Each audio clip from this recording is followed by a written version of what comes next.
big bet against the dollar. I don't see it going up with all the liquidity we have coming in next year, and that will bode well for other parts of the world, especially emerging markets. So, Andrew, what do you say to somebody who's taken some nice profits this year, has money to put to work into the new year? Where should they put it to work? Well, I mean, first of all, we had a big downdraft in April, and that created a wonderful opportunity. I know that in the midterm year, you tend to get a downdraft, and people will say it's the end of the cycle or excessive or some point. And I'll be counseling people again to take advantage of that. We will get a correction at some point next year for reasons we don't necessarily know about. But I suspect we'll start the year relatively strong, and it will pull money in, and then we'll get a downdraft, and people will panic and want to sell. And that's just the opposite of what you should do. All right, Andrew. Hope everybody's listening out there. That is Morgan Stanley's Andrew Sliman. Can I also add, Merry Christmas, Andrew. And thank you so much for all the time that you spent with us this year. Hopefully we can get you back on open interest soon. Again, Andrew Sliman there from Morgan Stanley. Let's get a check on what's going on in the markets right now.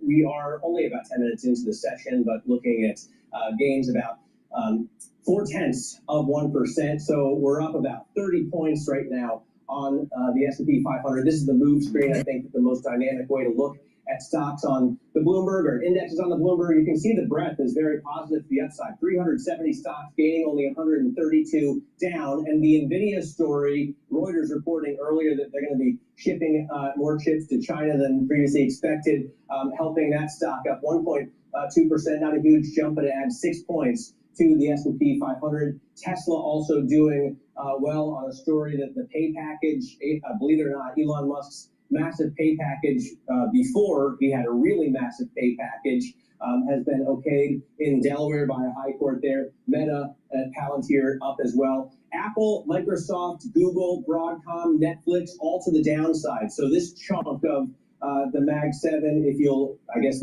grade 8 if you want to include Broadcom, is a weight on the index today. So even though breadth is overwhelmingly to the upside, watch this space because it could drag us down. Here are the GETTR. These are the S&P 500 industry groups that we watch. Energy is the biggest gainer on the day. And as I said, it's also one of the cheapest industry groups. Actually, I think the cheapest if you look at forward PEs. And, Bonnie, this is an interesting point because I was listening to Lori Calvasina earlier on Bloomberg Radio, and she was saying she's just traveled through Europe and she's had client meetings across the U.S. People want cheap right now, and that's definitely what energy is. Not easy to find it in markets like this, that's for sure, Matt. Coming up, it's not just stocks climbing. Oil happens to be rebounding today amid geopolitical tensions in Venezuela, Ukraine, and the Middle East. This is Bloomberg Open Interest.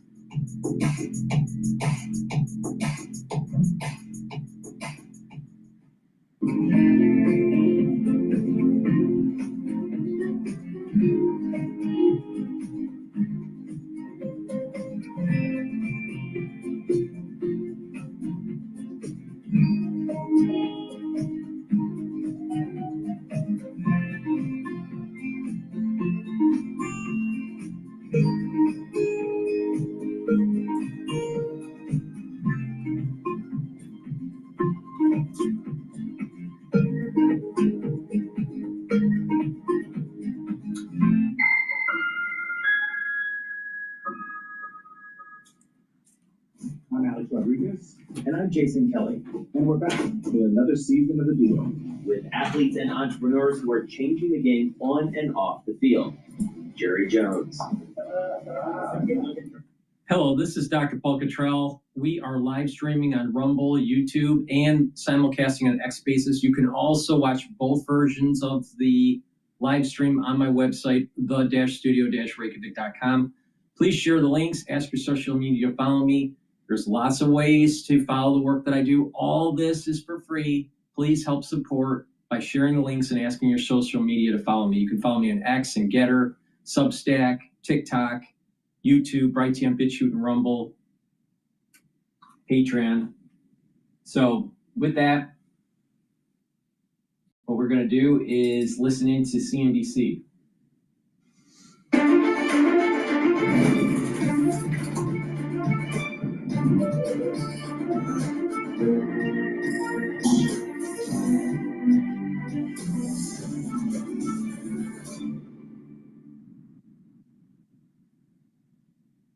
Joining us now to talk technicals ahead of a shortened trading week, Chris Verone, partner and chief market strategist at Strategas Research Partners. How's Trenner? He's doing much better, Script. He is? Yeah, really so. Give him our best. I certainly will. Christmas. Interesting stuff. Yeah. That you're talking about here. You say that the rotational tape has been persisting, which makes you think 2026 this could be a sign of it continuing, which would be really a fundamental shift. I think from the more speculative, I guess, parts of the market to the more economically sensitive parts of the market. You think the economy is strong? Yeah, I think so. I certainly think that the market is saying that the soft patch of 3Q and 4Q is probably over here and is looking through it. We've been on this idea that the real economy is inflecting up. And I think you see it in the market's message with transports and regional banks and discretionary. We're all starting to inflect at a time where I think the backdrop of lower inflation, modest bond yields are all supportive into 26. I also foreshadowed what you were going to say about the 10-year, which is not, yields are not below 4%. They tried to, but they didn't get there. They're back up. People have noted in people that are sympathetic to bond vigilante thinking and worried about, I don't know what, cutting rates, inflation coming back, whatever it is. You're not really seeing that much angst, but it's not below 4%. You say don't worry till 4.5%.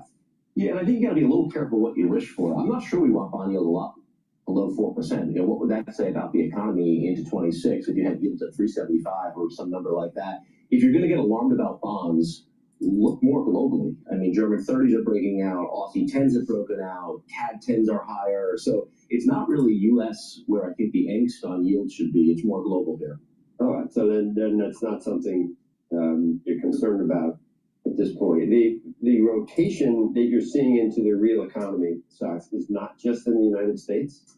It's basically everywhere we look. I mean, look at the commodity-sensitive corners of the world, whether it's Australia or Canada. I mean, you've seen copper inflect, you've seen aluminum turn up. What does that say?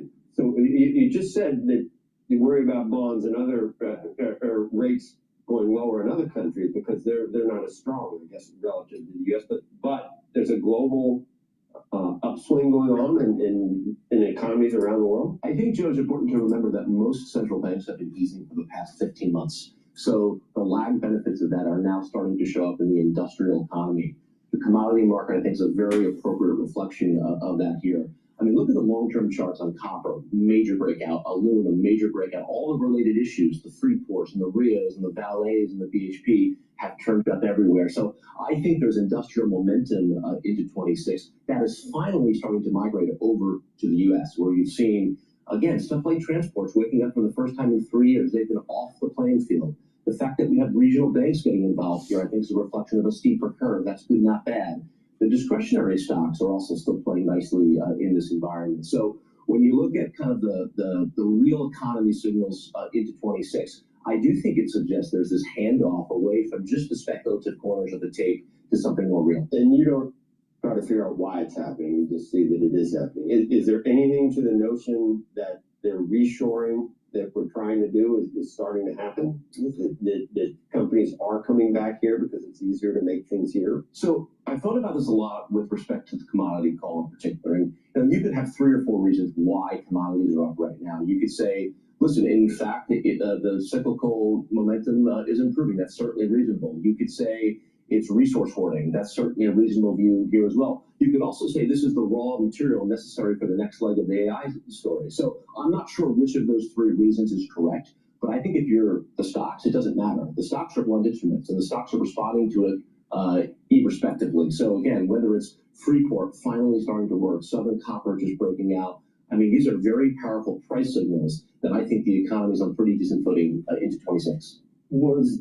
Were the Mag 7 or the stocks benefiting from the AI boom? Do those represent speculative parts of the market or real economy parts of the market, or a little bit of both? And I think a little bit. What do they do next? What do they do next? I think when you look at the hood ornaments of what the real speculative trade have been, whether it's Bitcoin or kind of the real speculative issues like the OCLOs and the nuclear stuff, I think the market's moving on from that. And Bitcoin's probably been telling us that for 4 or 5 months now. There's this view this whole time that, Bitcoin weaker than NASDAQ would have to follow. I don't really buy that. I think what Bitcoin has simply told us is the market is ready to. What's NVIDIA? Speculative or real economy? NVIDIA is still in an uptrend, is what that is. And I think we got to be careful that we don't get too kind of wrapped around the axle of, oh my God, Mag 7's underperforming. I mean, listen, Apple's at a new high, Google's at a new high, NVIDIA is fine. If you're looking for weak stuff in Mag 7, it's basically Microsoft and Meta. Elon Musk is at a new high. Tesla trades great. So this is, I think at worst rotational right here. And, as they sold some of the Mag 7 or some of the techs, what has emerged in its wake is frankly healthcare. I mean, healthcare looks as good as it has in 3 or 4 years here. So I'm not convinced that this rotational move is the end of the market. All right. We're gonna go to a video about Venezuela, but before we do, because the market is open, I want to go over what I think is going on here. So the S&P 500 is trading at 6,864. You want to take a look at the VIX. The VIX is really low, but this is holiday trading, so who knows what's going on. And the yen is trading at 156.9. Natural gas was trading pre-market at about 4.1, and then dropped down at about 8 o'clock this morning. And it's trading at 3.8. So there's some volatility in natural gas. Oil is trading at 57.83. So it's slowly ticking up. It was trading at 56 handle. Now it's slowly ticking up. And I've been saying, I think there will be a $4 to $5 spike once we start doing major operations against Venezuela. I suspect that natural gas will also go up into the low 4 handle. So like 4.1, 4.2. So what I'm doing is I'm longing oil and I'm longing natural gas, waiting for that pop. Once that happens, then I'm going to short oil, and I don't know what I'm going to do with natural gas yet. But that's what I think is going to happen with oil. Now with the S&P 500, we're trading at 6,863. I still have a target year end of 6,850. So if you've been paying attention to me and you made your 18%, 23%, depending on how you invested, you might want to take some money off the table, all right, now, and just close out your positions. Or what you might want to do is just take half out and then wait until the beginning of the year, maybe the second week of trading, and then decide where you want to put your money in. But it's reached the target that I've had. I still think at year end, it's going to be around 6,850. This might go down a little bit today or go up a little bit, and then another trading day it might go down a little bit. I don't think it's going to be way above the 6,850 mark. So it depends on what you want to do. But that's my take on it. Now, in terms of the euro, it's trading at 117. So we have a little bit of a weakness of the dollar right now. And the 10-year bond is trading at, right now, I think a 4 handle. Hold on, let me take a look here. The 10-year bond is trading at 4.163. All right. So that's a little bit of my overview of the market right now. But the big thing to focus on is what will the United States do with Venezuela within the next few days? Will Trump hit Venezuela this year, or will he wait until next year? Some people are thinking, well, Trump may be hitting Venezuela next year, and he's just starting to pick off the oil tankers, right? And just capture those oil tankers, and then hit narco terrorists, throughout the year, throughout this month. and then do the major operations in January. I'm a little surprised he hasn't done the operations. Now, historically, just going back to historical precedents here, George Washington crossed the Delaware River to kill our enemy, the Germans, who were fighting for the British, on New Year's Eve. I would not be surprised that Trump does some sort of operation actually on New Year's Eve. I could be wrong, you know, maybe he just wants to give the troops, you know, some rest during the holidays. But I would not be surprised. I think it would be for the ages if he did that. But I don't know. But when he does, when the major operations do happen, I suspect a $4 to $5 spike in oil. But it's not going to last. And therefore, you long the futures and then you short the futures. Okay. That's my take. That's what I'm doing. Right? I'm long in oil right now, waiting for that $4 or $5 hit when we hit Venezuela. Now, maybe it never happens. Oil supplies are increasing. So, you know, there is a little bit of risk here.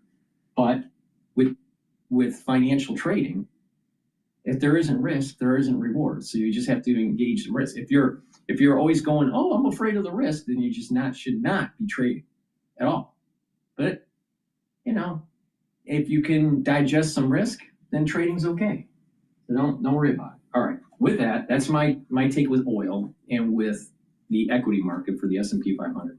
Before we go to the Venezuela oil tanker clip here that I'm going to play, please help support the work that I do. I do all these videos for free. I tell you how to trade the market and also how to improve your health and wellness. All right. This is a protocol that I do every day to slow down the aging process. I'm in my 50s, and the reason why I am healthy is because of this holistic approach. So please go to my store, the-studio-reykjavik.com, and get the structural nano silver soaps that will help to neutralize and help the health of your skin. It has no fancy chemicals from Procter & Gamble. It's very high quality soap, and it's something that I use every day. You can get it in charcoal, tea tree, lemongrass, in lavender and peppermint. All right, lavender and peppermint. Get a few bars for your household and help the health of your skin, especially when you feel that it's dry or you're having some problems and you want to improve the complexion of the skin. It's a very high quality soap. Get it, use it every day. And also, Max 35 and Cleanse. Max 35 is 35 parts per million. Cleanse is 30 parts per million. They're at different price points, but you use them the same way. Take a teaspoon a day, every day. Swish it in your mouth, gargle about 20 seconds, and then swallow it. What this will do is boost up your immune system. How it works is it improves your oral cavity and your oral pharynx, maintains your mucosal barrier, and helps the health of your epithelial cells. When you do this regularly, you're neutralizing, you're improving your oral cavity, you're helping those epithelial cells. And guess what? Your immune system gets boosted up. When you do that every day, you're not as sick. And when you're not as sick, your body can remodel in areas to help slow down the aging process. But if you're chronically sick all the time, even if it's something benign, like the common cold, guess what? You have the common cold for about 5 to 7 days, you feel better. Guess what? Your body still has to remodel the damaged tissue. It's called reversible necrosis. And it takes 2 to 3 weeks to remodel reversible necrosis. 2 weeks. So if you're sick for 1 week and it takes 2 weeks to heal the body, even though you feel better, and you're sick 3 times a year, 9 weeks out of the year, your body isn't focusing on other things. And this is the very reason why people that get sick all the time, even if it's benign, because of the common cold, you age faster. You build up more free radicals and you have higher inflammation. It's very simple. It's very simple. So go to my store, get the Max 35 or the Cleanse, boost up the immune system, take it every day. If you're not feeling well, take a teaspoon or 2 a day Or if someone around you is not feeling well, take it prophylactically, a teaspoon or two a day. Once everything's all clear, go back to your maintenance dose of a teaspoon. You should be doing it every day, and it's something that I have been doing as a protocol for more than 5 years. Okay, with that, I just told you how to boost up your immune system. Now let's listen into what's going on with Venezuela and the third oil tanker. We're pursuing a third dark fleet oil tanker near Venezuela after President Trump seized a second tanker this weekend, disrupting illegal trade worth $8 billion. I did see that this is another ship that was basically operating in the black market. And so there's been a little bit of black market activity in the oil sector to go to sanctioned countries and to get them some oil. And they're getting that oil in order to avoid, the reforms that we think would make the countries a better place.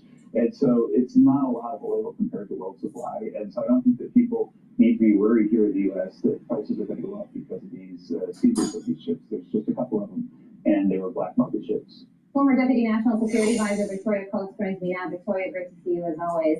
That's Kevin Hassett talking about the economic impact of this, essentially saying nothing to see here. But overall, how significant are these oil tanker seizures, and where do you see all of this going? Well, good morning, Carly. Good to be with you. Now, this is very important in terms of getting Nicolas Maduro out of Venezuela. These so-called shadow tankers, these are old vessels that aren't properly maintained. They're not properly flagged. They don't follow the rules of commercial shipping. So they're actually quite a liability that you could have an accident really easily with them. But they're Maduro's essentially dark money ATM. They're the way he keeps cash flowing into Venezuela under our sanctions. And it is perfectly legal for us to interdict them when we come across them on the high seas. So this third one, the Bella, so-called, is now being pursued by the U.S. Coast Guard. And that is then oil that we can sell, put the money in an escrow account for the Venezuelan people. And as Kevin said, this is not a ton of oil in the grand scheme of things. And because of President Trump's great energy policies, we don't need that oil. That's just a slush fund for Maduro. So I think the sooner we cut it off, the better. Wall Street Journal has a piece out right now titled U.S. Oil Blockade of Venezuela Pushes Cuba Towards Collapse. First of all, we do need the oil. Why? There are different densities or viscosities of oil. The oil that comes out of Venezuela is heavy crude. Most of the oil that we have is light sweet crude. Our plants need some heavy crude to add to the mixture. The reason why we have a lot of light sweet is because a lot of it's coming from fracking. It's more liquid. It's not as viscous. The stuff that's coming out of Venezuela is heavy crude, and we do need it. 100% sure we need it. So here we have on Fox News, and she doesn't even know petroleum engineering.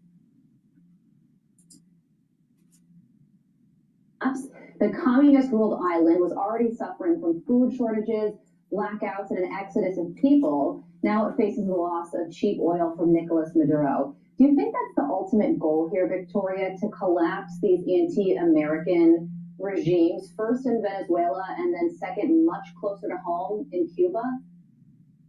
I think they're all related, Carly, and I'd throw Nicaragua into that club as well. We've had some really positive trends in Latin America for the United States. We've just had President-elect Cast in Chile. We have President Milei in Argentina. These are very pro-American, reform-minded presidents of these countries that can help us with everything from drugs to immigration. They can help us repatriate supply chains here into our own hemisphere. But yes, remember, Cuba, right off the shores of Florida, so close to the United States, has been a hostile regime for more than 50 years. To have now this pressure being put on Cuba, which is dependent first on Russia, but then also on Venezuela, to have that change would be an incredibly good thing for the United States. And we have to remember that our Secretary of State, Marco Rubio, is of Cuban descent. I know this is of great interest to him. Right.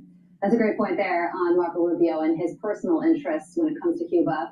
Moving over to the Middle East, things are not slowing down there because Israel is very concerned that Iran is expanding its ballistic missile program, and Prime Minister Benjamin Netanyahu is apparently going to be speaking with President Trump at some point this week and giving the president options for attacking Iran again. How significant could this be? Well, I think it's important what you might call maintenance. After the 12-day war in the spring, both the United States and Israel said that there had been severe damage done both to Iran's nuclear program and to their missiles, but that both countries reserve the right to go back in and to do more maintenance if necessary, if the Iranians tried to reconstitute. And the Israelis seem to think that there is evidence that is happening. I tend to believe them. They generally know what's happening in their backyard, just like the Western Hemisphere is our backyard. And so, yes, I think the Prime Minister will talk to President Trump. He's coming to Mar-a-Lago on January 29th for further consultations. This would be, I believe, his 5th trip to the United States this year. It's historic, unprecedented. This goes back to what I was saying when we used the B-2s to knock out the nuclear facilities. We had an opportunity to kill the Ayatollah. We didn't take it.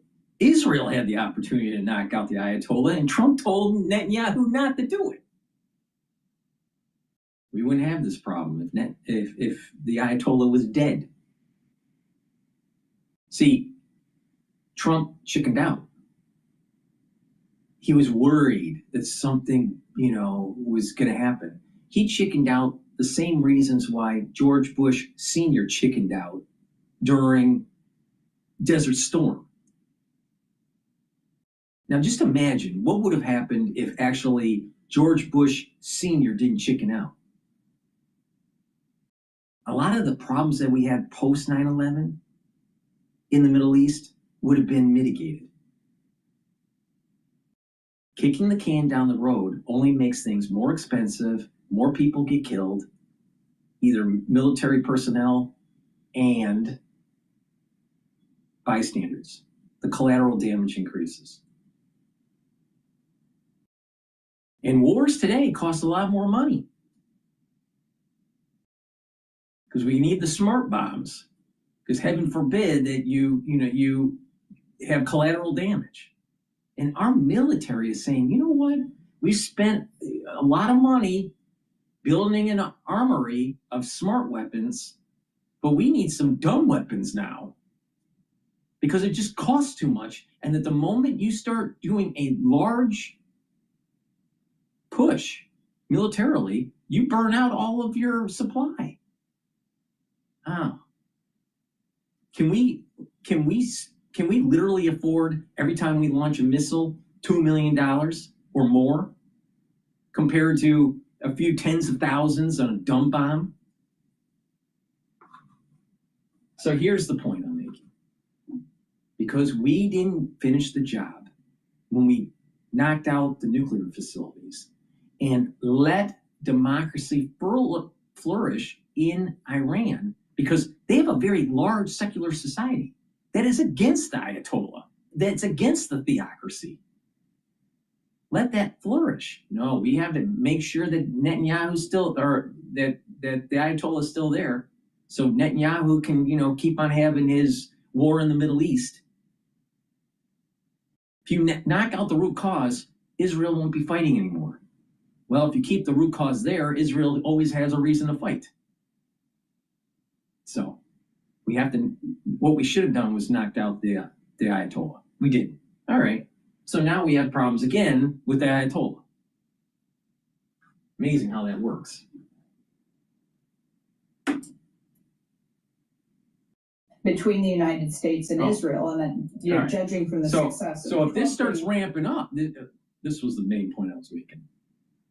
If this starts ramping up, and further conflict starts to boil up in the Middle East, what do you think oil is going to do? What do you think oil is going to do? Think it's going to go down? Or do you think it's going to go up?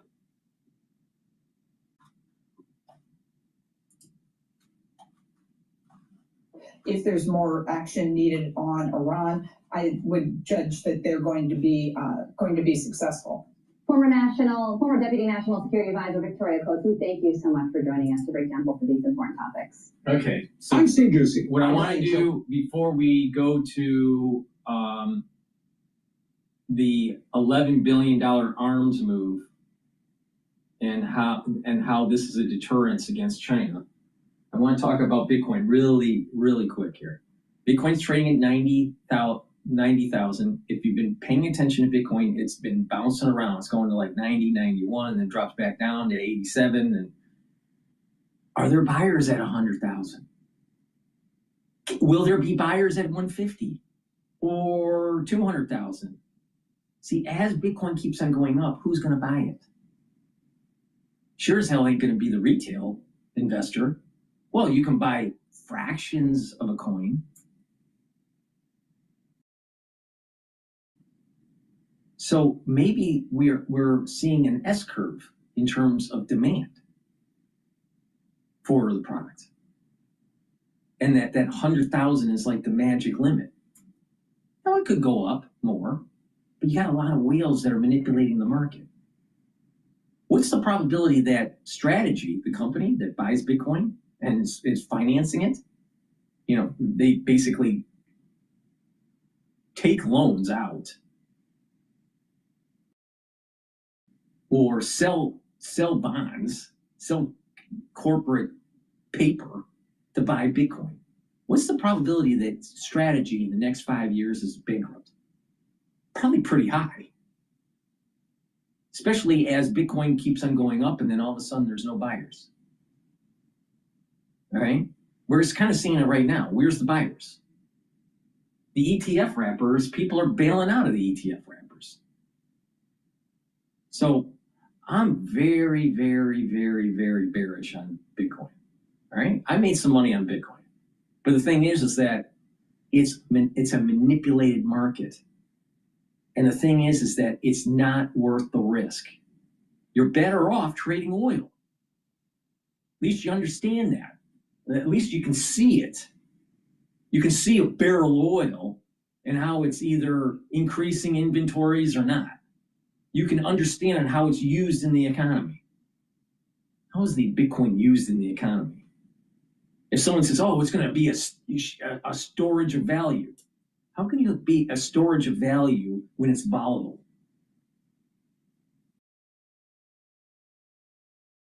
Well, it's going to just keep on appreciating. Really? Is it? Is it? Just imagine if Strategy went bankrupt, how many Bitcoins would have to be dumped into the market? Who's going to buy it? Then all of a sudden you have a liquidity issue, and all of a sudden the price drops to 20,000. It'll go from 90 or 100 or 120 to 20,000 if Strategy was liquidated, because they have so much of it.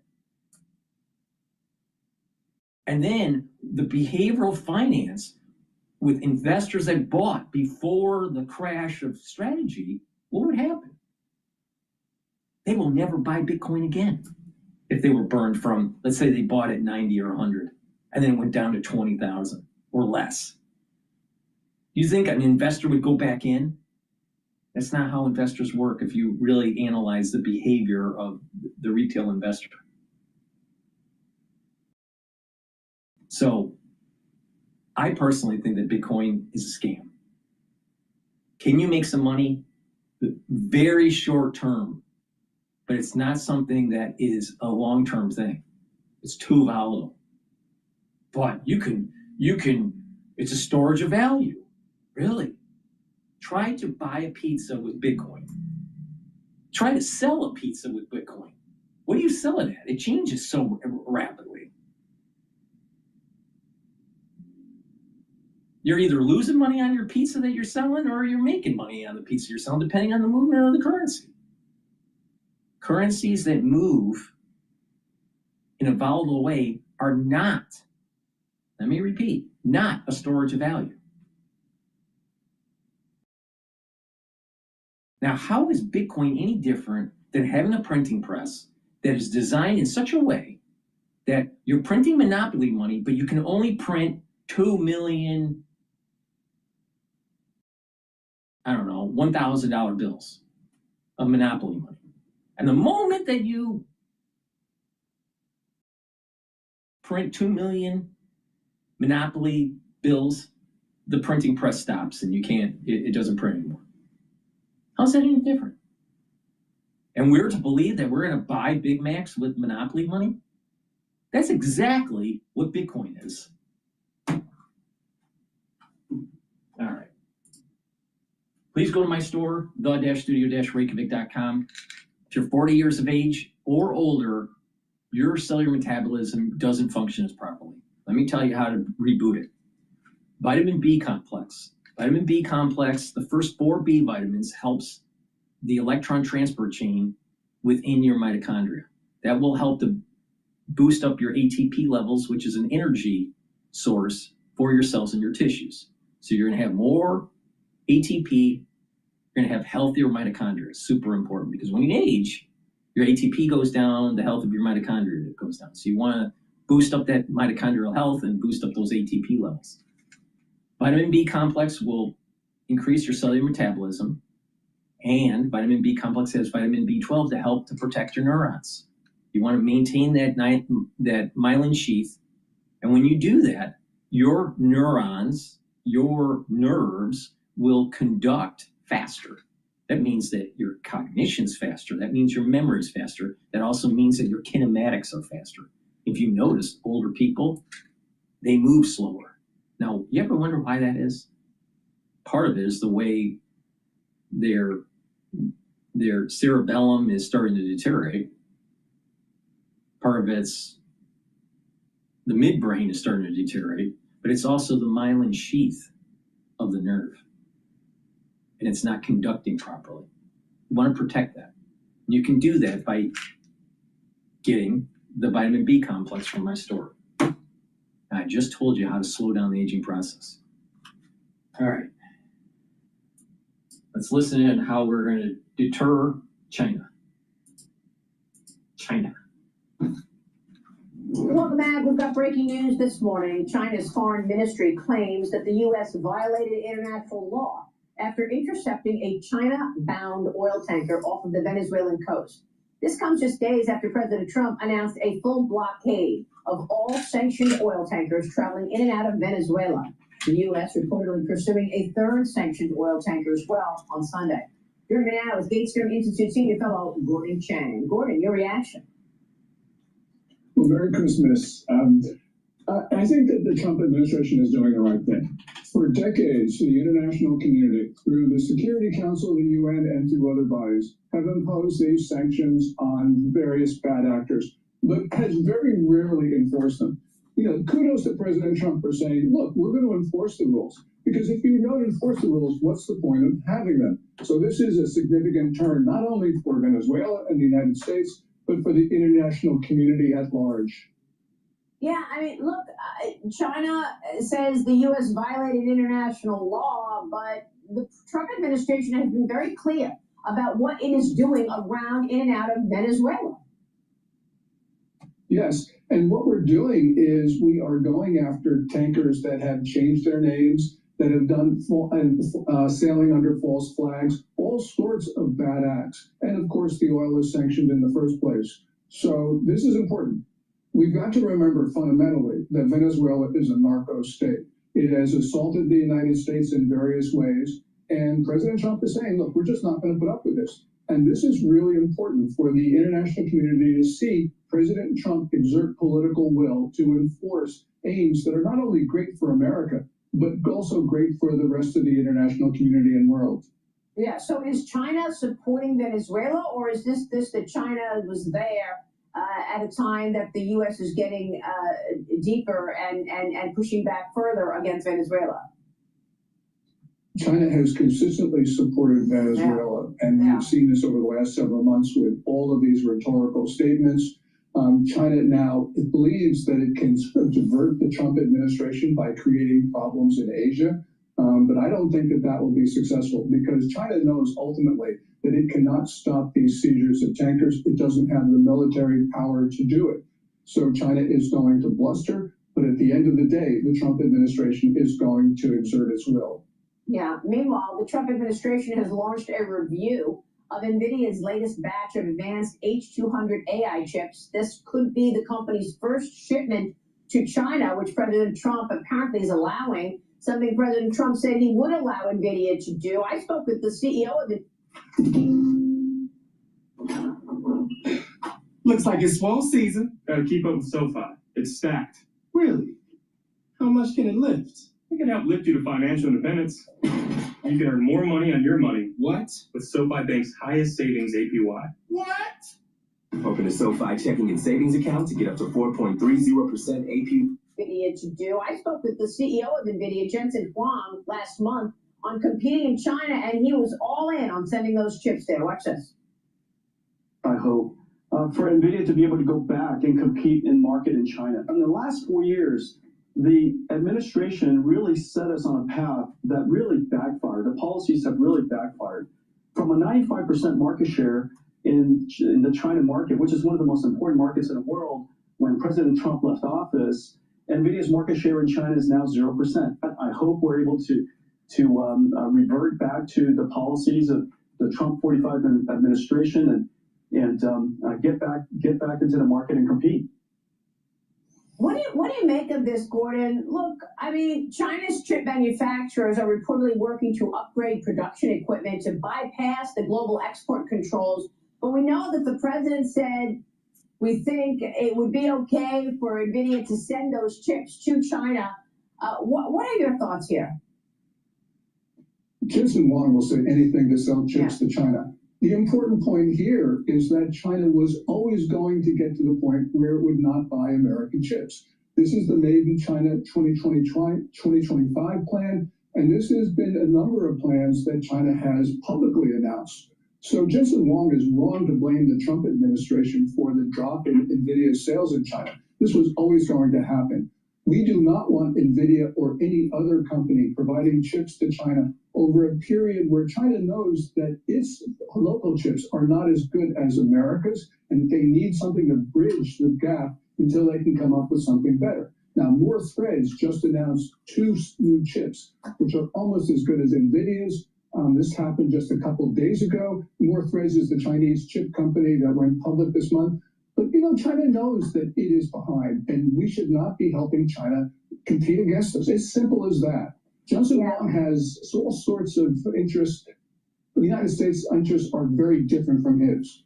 I'm wondering if President Trump is playing a game here. I mean, let's not forget that the president is going to be meeting with Xi Jinping in the new year, I believe in April. They're expected to meet. Maybe Chang, this professor, has a good point. Once these tech bros, like NVIDIA, like Apple, like the Google boys, all right? Once they make their money, they don't care what sort of hellscape they've created for us. You think Jensen Huang really cares? Of course not, he doesn't care.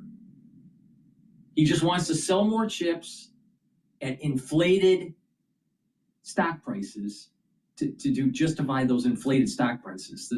The PE ratios, the price to earnings ratio, is to the moon with NVIDIA. I personally think NVIDIA is way overbought. And you'll notice that NVIDIA stock will crash once the chips from Google and other suppliers start chipping away at the market share for AI.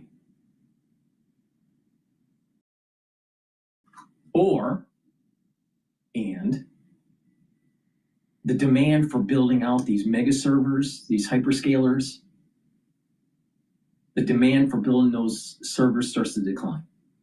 And when that happens, NVIDIA stock is going to crash. So what Jensen's trying to do is he's trying to get the market share and justify the high PE ratio. He doesn't care what sort of hellscape he's going to create in 2027 or 2029 when we engage against China in a war in the Pacific. You think NVIDIA cares? Of course not. Because he's got his nuclear bunker somewhere. And Trump is keeping all his options open until that meeting to see how it goes. He's trying to navigate a very aggressive communist China at a time that we are still locked in and reliant on the China supply chain. He's changing that. Doesn't happen overnight, but he's getting corporate America to bring their supply chains to America. And does he walk a balance and walk a little on eggshells going into this meeting before we're actually reliant, we're no longer reliant on China, because we're not there yet. I'm sure that's And what let's think President about Trump is this. doing. We should have never been reliant on China. But yet, in the 1980s, and especially the 1990s, people wanted to buy cheap spatulas at Walmart. So the Walmart family ended up being one of the richest families in the United States, maybe even in the world. Not as rich as the Rothschilds, but pretty damn wealthy. By moving manufacturing to China to import cheap spatulas. So Americans would be importing deflation. Meanwhile, Congress was saying, hey, let's spend more money. Let's start issuing more bonds. 2-year bond, the 5-year bond, the 7-year bond, the 10-year bond, the 20-year bond, the 30-year bond, maybe even a 50-year bond soon. And we've racked up $38 trillion of debt and an increased debt to GDP ratio. Our GDP went down because we don't make stuff and we import it from China. And that money that we give to China for cheap spatulas, they decide to get the know-how for higher level of manufacturing and start to vertically integrate and move up the value chain. Meanwhile, our students can't read, write, and do arithmetic.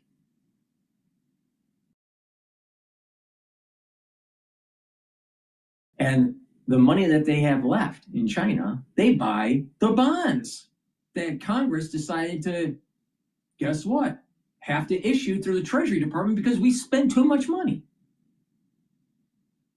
And Wall Street loved it. You know why? Because it's the paper belt. The paper belt. Wall Street. The lawyers, they create paper. The accountants, they create paper. The lawmakers in DC create paper. Wall Street just moves paper around. The paper belt. They make a lot of money in the paper belt. Meanwhile, the rust belt keeps on rusting because we had a bunch of analysts from Wall Street that decided to move manufacturing to fucking China. Now, who made the money? Was it the middle class? The middle class is having a big problem, if you haven't noticed. But, hey, look at how rich Jansen is. Look how rich Tim Cook is. Larry Ellison from Oracle. He's a rich guy, too. He seems to be buying up everything that has something to do with your metadata. I wonder what he's doing with it. Oh, Oracle used to be a DARPA program.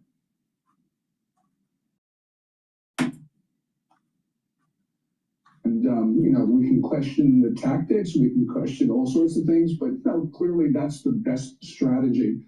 The point about the meeting, though, in April, that's not a good idea for the United States from any number of different perspectives. The Chinese are going to use this as a propaganda tool against the United States. They've already been doing that. They think they can push Trump around. And every time Trump tries to be accommodative to China, they use it to say that the United States is weak. Now, I'm sure President Trump doesn't think he's weak, and he isn't. But that's not important. What's important is what the Chinese think, because that motivates what they do. And they've become much more aggressive under President Trump's watch because of his accommodative efforts. We cannot accommodate communist China, unfortunately. That's just not the way it works with a militant regime. Yeah, they were rolling over Joe Biden. I mean, give me a break, Joe Biden and his family accepting all that money from communist China, according to the Oversight Committee. They were rolling over Joe Biden. I don't know that they're tougher now because Trump is in charge. I have to push back on that. I mean, President Trump has been the toughest president on China that I've seen in my following all of this. Do you disagree with that? Well, Trump in the second term is probably as tough as he was in the first term. Right. But the point is that China's aggressiveness right now requires a much more robust American response. And so at this point, I think the tactics need to change because, we see China doing all sorts of things that it hasn't done in the past. And that is very worrying. I don't disagree with that. I spoke with Ram Charan. He is considered the world's best consultant. He's going to be on next Sunday on Sunday Morning Futures. You know what he said to me? He said, one idea is to get FDI, that's foreign direct investment, into China down to zero. He doesn't want to see any foreign direct investment from the U.S. into China. He wants it down to zero. Wait till you see this interview next week. China is now increasing its war threats after the U.S. and Taiwan's groundbreaking $11 billion arms deal, Gordon. Beijing says the deal will not support the, quote, doomed fate of Taiwan's independence, and it will backfire. Do you anticipate China will push its military even harder against Taiwan next year? I mean, the word is in Washington that the expectation is that China goes into Taiwan some way in 2027. That would be the Davidson window. Admiral Davidson came up with that date, 2027. But what's your take in terms of next year? Next year, I think China pushes very hard against Japan and very hard against the Philippines. I don't think it can push much harder against Taiwan for a lot of reasons. War against Taiwan would be extremely unpopular with the Chinese people, who, by the way, don't want war. But Xi Jinping believes that increasing tensions is in his personal interest, I think. And that means we're going to see even more provocative Chinese actions against weaker countries in the region. And by the way, President Trump's announcement of this $11 billion arms package to Taiwan is really, really good because that reestablishes deterrence, which we obviously need to do right now, considering China's increased rhetoric, plus its moves across the region, from India in the south. I am very concerned about Taiwan. Why? Because China is going to be belligerent. And it's not going to stop at the first island chains. It's going to put Hawaii, the archipelago of Alaska, our allies like Japan, and Guam at risk. The question is, does Trump have the guts to use conventional and unconventional means against China to make sure that the United States has hegemonic power in the Pacific? Now, the problem is that a big part of his base is America first. Just let Taiwan fall. Let Japan fall. It won't matter. But they don't realize that our way of life is predicated on the freedom of navigation in that region, especially around the 9-dash line. So your lifestyle in the United States, by being a pacifist, will radically change and be worse off if you lose the hegemonic power. And that's what I'm worried about with Trump, because Trump is so worried about getting the peace prize. How do you get the peace prize when you send a Tomahawk missile into the Forbidden City, which he should have done already? You know that picture of Mao? We should hit right in the middle of his eyes, right in the middle of his forehead, a Tomahawk missile. Just to tell Xi, you know what, don't fuck with us. But no, we won't do that because, we're prim and proper. Please go to my store, the-studio-reykjavik.com. Get the vitamin C and magnesium. This is going to boost up your immune system and help with your skin and your brain function. A lot of people don't know, but magnesium is super important for brain function. And magnesium will help the efficacy of vitamin D3. Magnesium and zinc boosts up that immune system and helps with brain function. Take them together. Drink filtered water. Should be doing this every day to boost up that immune system and help with brain function. But especially take it in the winter season to boost up that immune system. Now, we know that some things are floating around. You might contract it. Some people have already, especially in high density areas. Boost up that immune system. Super important. The more boosted your immune system is, the better off you are to fight All right? Just like having deterrence in the Pacific. The better prepared you are, the better you'll be able to deter the enemy. All right? So boost up your immune system. Magnesium is super important for brain function also. And my concern is that the aftershock from 2020, many people, especially if they're at age 40 or older, they're increasing the probability of getting early onset of dementia. Why? Because if you have this chronic inflammation at the neuron level, all right, and that microenvironment is inflamed in certain brain tissue, then you're going to start to have, first, your neurons won't produce the neurotransmitters. It will have misfolding of proteins. And what will happen is that the dendritic connections between the neurons will start to recede, and you'll think slower. You'll start to lose your memory. So there's going to be a group of people in the world that are about age 40 plus that are going to increase their chances of early onset of dementia within 5 years because of what we went through in the crisis of 2020.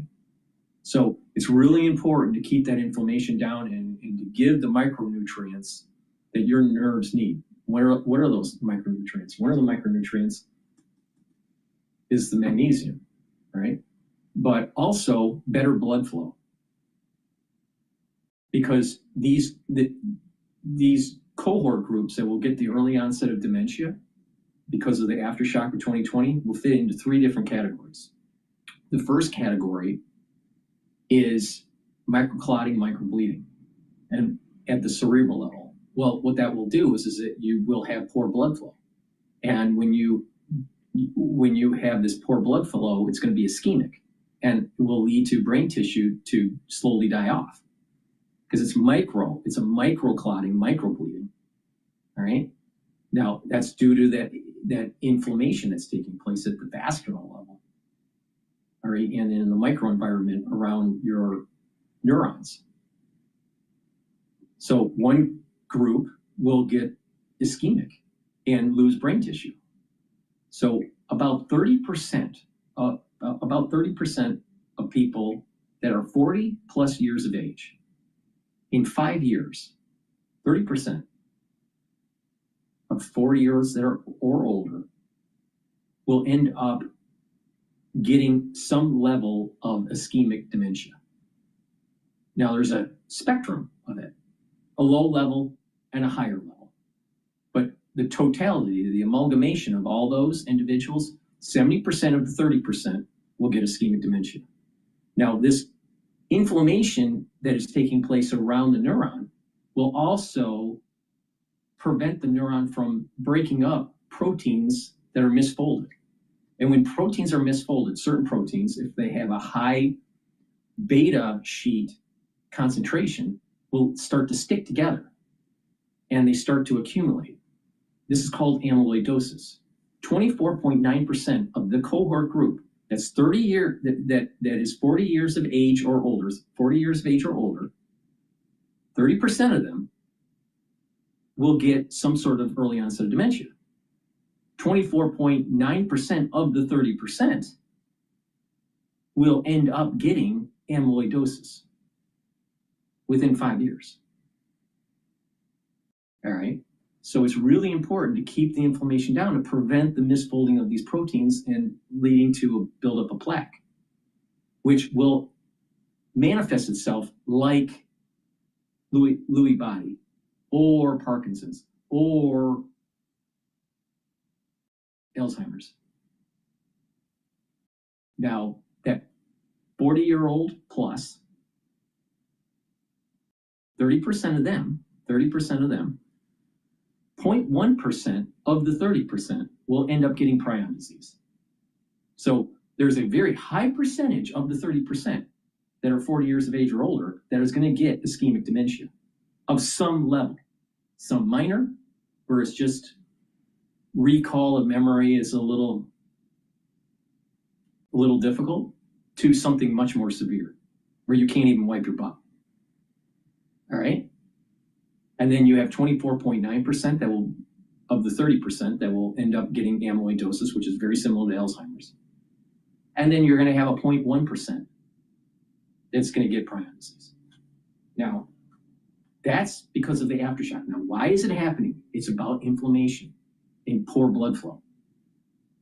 But if you can keep down that inflammation and you can increase that blood flow and strengthen the endothelial lining of your blood vessels, you're increasing the chances of not having a problem.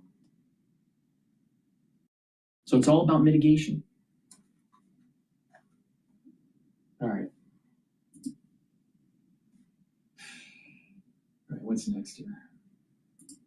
So make sure you go to my store, the-studio-reykjavik.com, get the magnesium, boost up that brain function.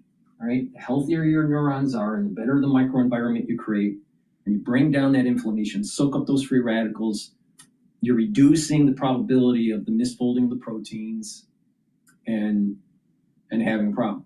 Because once the proteins are misfolded and they start to accumulate because of the high beta sheets, it's harder and harder to be able to break away those plaques.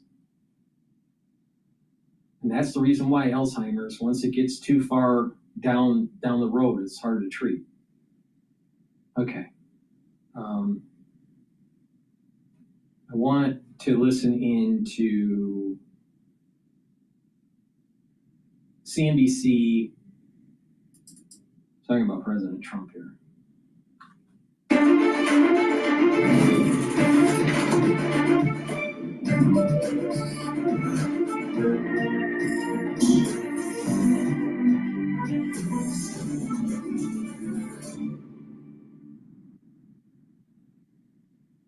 Join us now. Looks like he swallowed a canary. Counselor, to the Treasury Secretary Joe Lavorgna, you might actually know things instead of just being conjecture. What you heard of this discussion?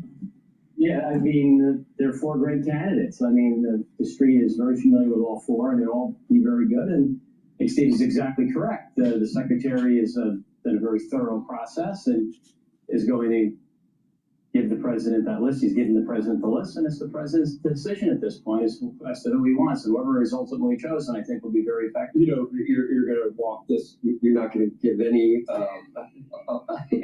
give us any idea of how you're going to. Let me ask you about Warsh, because you know in the past, I think some of the credibility that he's built up on Wall Street has been.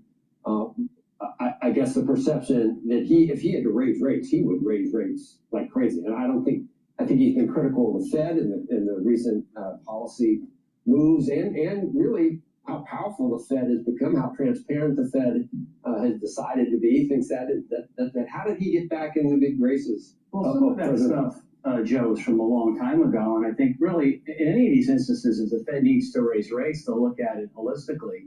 The president wants somebody that's going to be sort of objective and look at this potential productivity boom based on his policies. You've got these supply side policies. Part of it's AI, but also, no tax, rather full expensing for capital expenditures. Now it's permanent, 100% expensing for factories. That's going to create a supply side boom. We're already seeing it in GDP data. We're going to see it more evidently next year. And the president wants somebody who's going to look at this holistically. And the secretary has given a lot of candidates, so I think objectively we'll look at the current situation as is, including Kevin Warsh. Well, let's talk about the current situation. So you probably think rates could go lower, but at the same time, you probably think the economy is ready. I think the economy is very healthy. You think it's 5% next year, like what we're hearing? Larry mentioned 5%. Look, I said to Steve earlier, if you look at the non-financial corporate productivity growth, in the last 4 quarters, it's up 3.5%. Yeah. I mean, certainly we could have a real big boom next year, but you do need lower rates, so to speak, to grease the skids of more investment spending, especially in infrastructure as it relates to building factories and such. But they run too hot. I don't think they'll run too hot. No, I mean, if you look at inflation expectations, Joe, they're very stable. The yield curve is flat. President Trump was correct. Secretary Best was correct. The tariffs have not had the effect people thought they would. I've made that case myself. And, you need interest-sensitive activity to be stronger. There are pockets of the economy that are soft. And that's reflective of rates needing to come down. And inflation is a lagging indicator. So as you build productive capacity and you invest in CapEx, which is inherently disinflationary, you can have much lower rates and the economy reaches its full potential. In your world, where are the manufacturing jobs? And in fact, this is in keeping with what they've been saying since day one about tariffs. They're saying a willy-nilly tariff assignment is causing companies to. It's in automotive, it's in shipbuilding, it's in construction. There's, more home builders are starting to use 3D printing now in certain regions of the country, especially when it's warmer, a warmer region like New Mexico or Arizona. I don't think I've seen any 3D printing of homes in Michigan, but the point here is there's new technologies coming out, but the Defense Department says that that there are tons of jobs in shipbuilding, and these are jobs that are paying $100 grand or more. Now, the problem that I see here is that the youth that have gone to school, maybe ended up getting an accounting degree, or maybe some sort of humanities degree, maybe even something else, and they can't find work. Now, sometimes they can't find work because they just want to stay in a certain region, like New York, and New York doesn't have the jobs that they have skills or experience for, so they need to move, but they don't want to move. But the point here is that there are jobs that are starting to come online in the United States that can be filled by the youth to be able to start building up families, saving money, being able to pay down those student debts.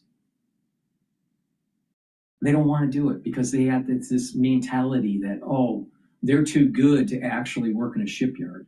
Oh, they're too good to work in automotive. They're too good for this and too good for that. Oh, it's not New York, the land of the cultured. This is the problem that we have in society. We have a lot of people that aren't willing to do work. But I'll tell you, when you look at the bottom line, when you look at income, all right, when you're doing tax, when you're doing, a group in a society for taxes, you start to realize it's not the doctors and lawyers that are making all the money. Yeah, there are a few that are doing really, really well, but the average doctor is not making more than a plumber or an electrician that has their own job, that has their own company. The average electrician and plumber is taking home, especially if it's in the Midwest, $300,000 to $400,000 if they have their own company. Not if they, and part of the reason why is that they have workers that are working for them, and they're making money as the worker, the employee is making money, and the owner is making money on top of the employee. So there's a scalability that's going on. Doctor can't do scalability unless they own their own clinic. And most of them are selling out to private equity companies. So the average doctor makes less than an average plumber or electrician. And believe me, getting a medical degree takes a lot more education than getting something like an electrician or a plumber. But the thing is that our society needs more plumbers and more electricians. People that do. There's what's his name? Rowe? Is it Tim Rowe? The guy that did Dirty Jobs. But he has this. He does a podcast, and he's always talking. There's like millions of jobs that Americans don't want to do, that are high paying. Billions, millions, that are high paying. But yet you hear graduates coming out of college and they're saying they can't find a job. Well, you're not looking in the right place. And there's nothing wrong with getting your hands dirty and working up the ladder. Nothing wrong with that.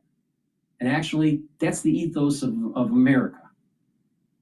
Most people that were successful, they got their hands dirty at the beginning and they worked up the ladder. Okay, they have an accounting degree. Why not? If you can't get a job in accounting, but you can get a job working at the shipyard, work at the shipyard, maybe you'll move up to the office level. Get in. And by getting into an industry, getting into a business, it opens up opportunities when they arise. You can capture them. No, the youth, this is a problem in the United States. So Joe from CNBC, who has a molecular biology degree but decided to work in finance, all right, he's having a hard time finding where's the jobs.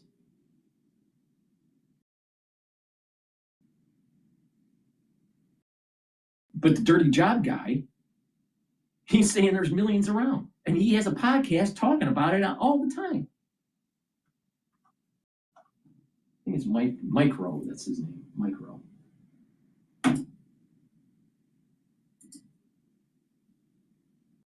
They're not laying off people, but they're not hiring people because they're not sure what the future looks like, what the Supreme Court does, what happens with tariffs. You blame the manufacturing jobs. Right. So let me just say, right, but Joe, if you look at the CapEx trend, in the first half of the year, CapEx grew nearly 15% in real terms. Ex the pandemic, that's the biggest increase since 2011, 2012. CapEx leads the hiring cycle. And what that will be manufacturing jobs. I do think it's coming. Now, what's interesting, this is important. In the one big beautiful bill the president got through in record time, that bill, 100% expensing for factories. The normal shelf life of a factory expenditure is nearly 40 years. You're going to be able to expense it fully in year one. And it's only going to go through 2028. The IRS is just finally putting the finishing touches on the guidelines for that. So next year should see a huge factory boom. And all the equipment that goes in it will also be 100% expense. So it takes a little bit of time. That is perfect. That's the catalyst that is needed to reboot the manufacturing in the United States. Now, the manufacturing in the United States never went 100% away. There's still a lot of it there. All right, but it's nowhere in its glory days. All right. Now, what I noticed was right when NAFTA was passed. That's when I started seeing tool and die industry starting to decline in Michigan and moving to Canada. And the reason why was that they had cheaper labor and they had a currency that was weaker than the dollar. And so it was easier for Ford and GM to finance the tooling of automobiles and have it manufactured in Canada than in Michigan. And because Windsor, Canada is right across the river of Detroit, it was easy. It was easy to coordinate. But the problem is that if you keep on shipping your jobs overseas or to a neighboring country, you start to lose knowledge. You start to lose the know-how. And you have to be building something, not pushing paper. You have to be building something to have innovation. A society that doesn't build doesn't innovate. You can't just innovate through design. You learn technique, you learn something new about the manufacturing process, you learn something new about the behavior of the material you're working with. Accidental discoveries take place. That's innovation. And so when you ship it overseas, you lose that magic sauce of innovation. So bringing it back is super important. But you also have to have means of like going, okay, these machines that we need to get a CNC machine and it's 150 grand, but we don't want to depreciate it for over a 5-year period. Maybe we can depreciate it in 1 year, and that will help to offset the cost. That makes a lot of sense, especially when you're trying to reboot an economic cluster. Now, fast forward to, let's say, Flint, Michigan, when GM was in the heyday making a lot of cars in Flint, Michigan.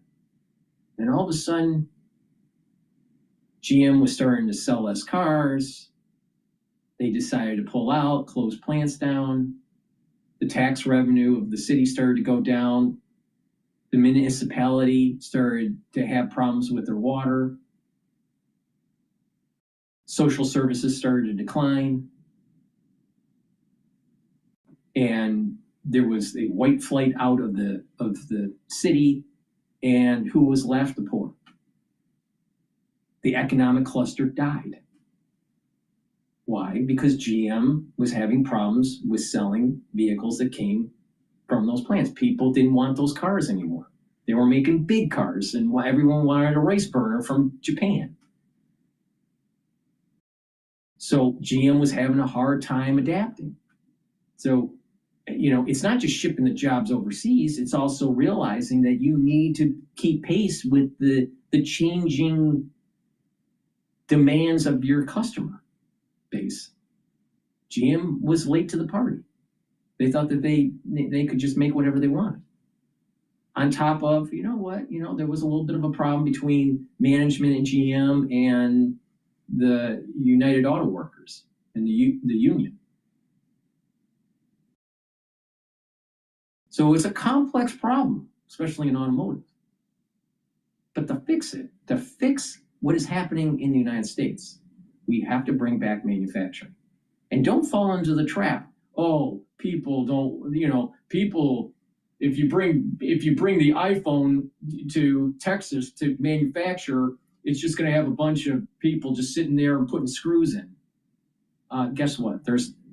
There are very, very few screws in an iPhone. They're press fits. They're soldered. You have chips.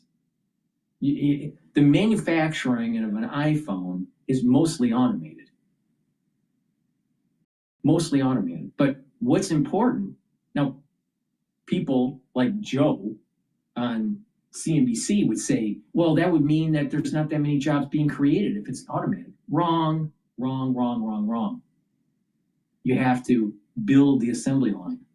How many manufacturing engineers and assemblers take to do that? You need individuals at different stations or managing stations to make sure everything's working right. You need quality control engineers. You need the ones to program the robots. Oh, so it's higher skill manufacturing jobs. See, the day of putting in the screw is over. But the jobs in manufacturing are high paying.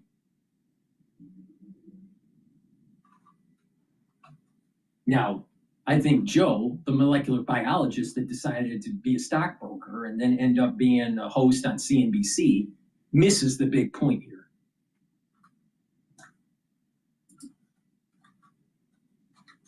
To start to become more evident. And again, lower rates will also help. Similar to the point the president made back in 2018 when he said, look, rates are too high, the Fed needs to cut.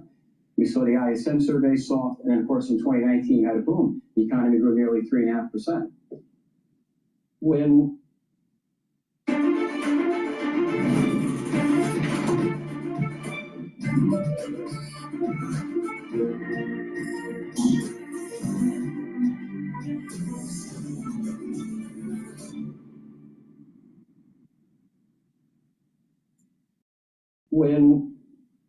we were watching the Biden economy, and people were saying, well, Americans just don't understand how great it is. And the media was singing that too. I always point to the notion that real wages fell.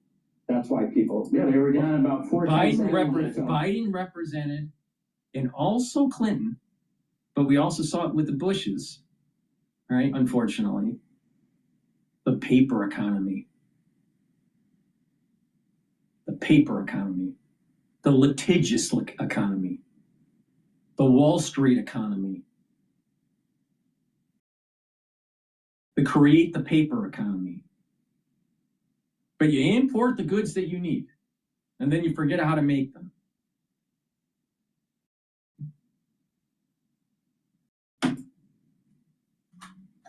There's a reason they were negative. There's a reason people felt like crap because of that. Explain now why you're hearing so much about affordability when wages are rising faster than inflation. So part of it is I do think the rate story, because look at first-time affordability fell to a record low under the prior administration. Rates at this point are a big driver of life. These guys, they go around in circles, like a circle, in the 1990s, when NAFTA was implemented, and jobs were starting to leave, What was the affordability at that time, just before NAFTA? And that first few years of NAFTA, what was the affordability of homes? You could easily buy a really nice home, right, with getting a decent job. Nowadays, you can't do that.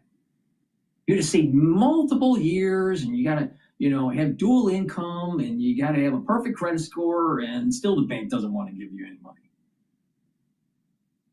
And it's getting to the point where it's so unaffordable, you have to do a 50-year mortgage, which is crazy for the person taking the mortgage. It's a moneymaker for the bank. The cost of education was so much less in 1998 versus now. So you got the cost of education, the cost of homes, healthcare is more expensive now. All of this is more expensive. And it's not just the normal inflation rate.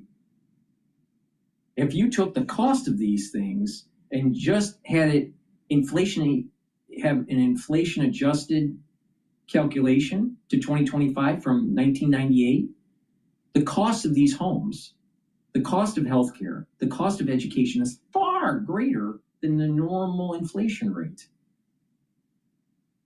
Even if you stepwised it in whatever that inflation was calculated for that year, not just averaging the inflation, but the real calculated inflation rate.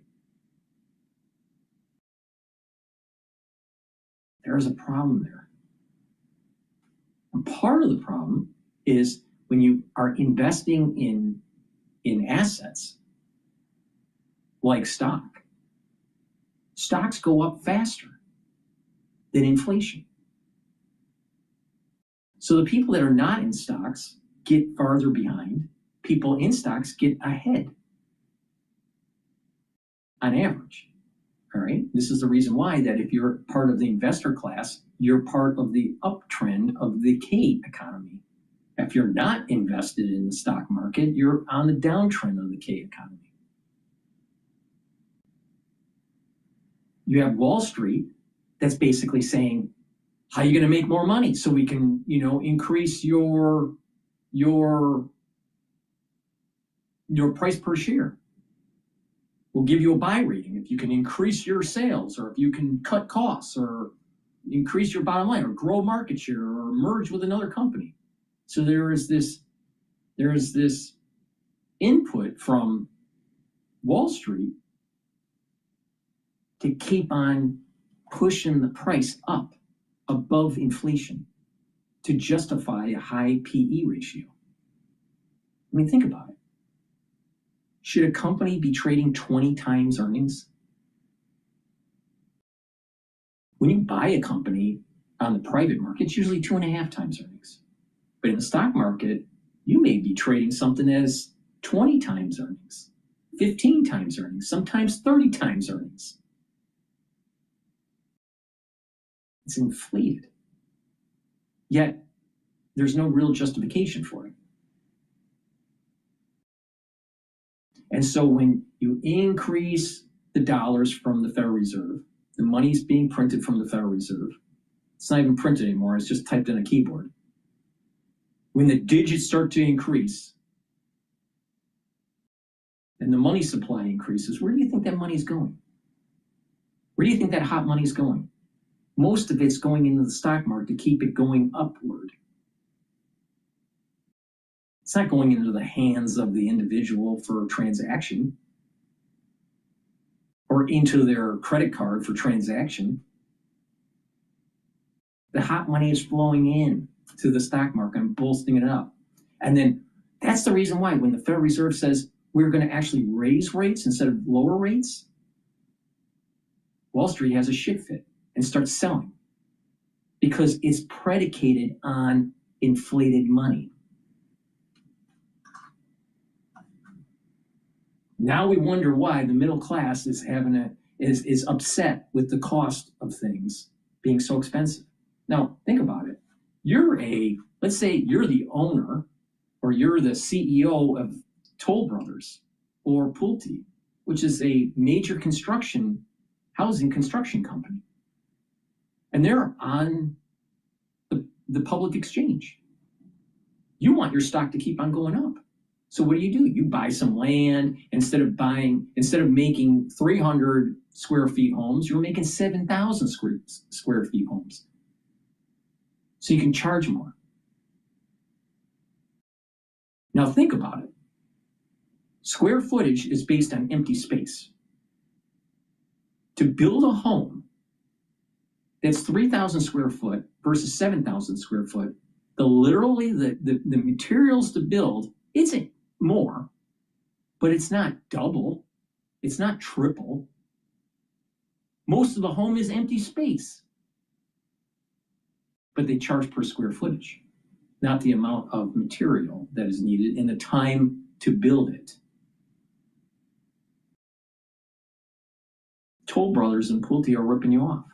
Why? Because they sell the unit, and that will justify a higher PE ratio for their stock. That's what's going on with new homes. Now, once you buy it, the average person that's going to sell, let's say years later, they're not going to sell it at a loss typically. They'll want to sell it at a profit, or at the very least, break even. So there's not enough homes out there for the average person to be able to enter. Now, back in the 90s, it wasn't impossible to buy a brand new home and be able to afford it if you had a decent job and you were in your late 20s. You can't do that today. Not even close. Most people, they would have to be 40 years old before they would be able to do that. Big problem. Big problem. So you have reduction in the economic clustering and the greed of a higher stock price that's really not justifiable, yet it's predicated on hot money from the Federal Reserve. And then people, they fall in the trap. Well, we'll just invest in Bitcoin and that's going to solve the problem. They don't realize that that's just a scam. You think the Federal Reserve is going to abrogate authority? You think the Treasury is going to abrogate authority to Bitcoin miners? Of course not. Every epoch in human history, if there was a problem with their Treasury, there was a war.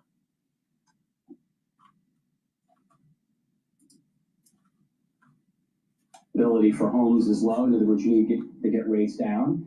But what's happening, Joe, and again, this comes to the forward, is if you look at the bill, as it's written, no tax on tips, and over time, that is going to further lead to huge increases in real after-tax income. And by the way, if you look at the blue-collar workers through November... Now think about this. Now think about it in the context of what I just said. Do you think the average person that's working in the restaurant business as a waiter or a hostess of some sort, okay? Those jobs for people that were younger, that were trying to get some extra money for college or to get a little bit of extra money for the family. It wasn't a career. Unless you're at like a 5-star restaurant, and something like that for the affluent. But the average person, that was something that was for the younger crowd to be able to move up the ladder and build their life, all right? And yes, not being taxed on their tips means a lot to them because they're not making much money. But there is no way by no tax on tips fixes the housing crisis.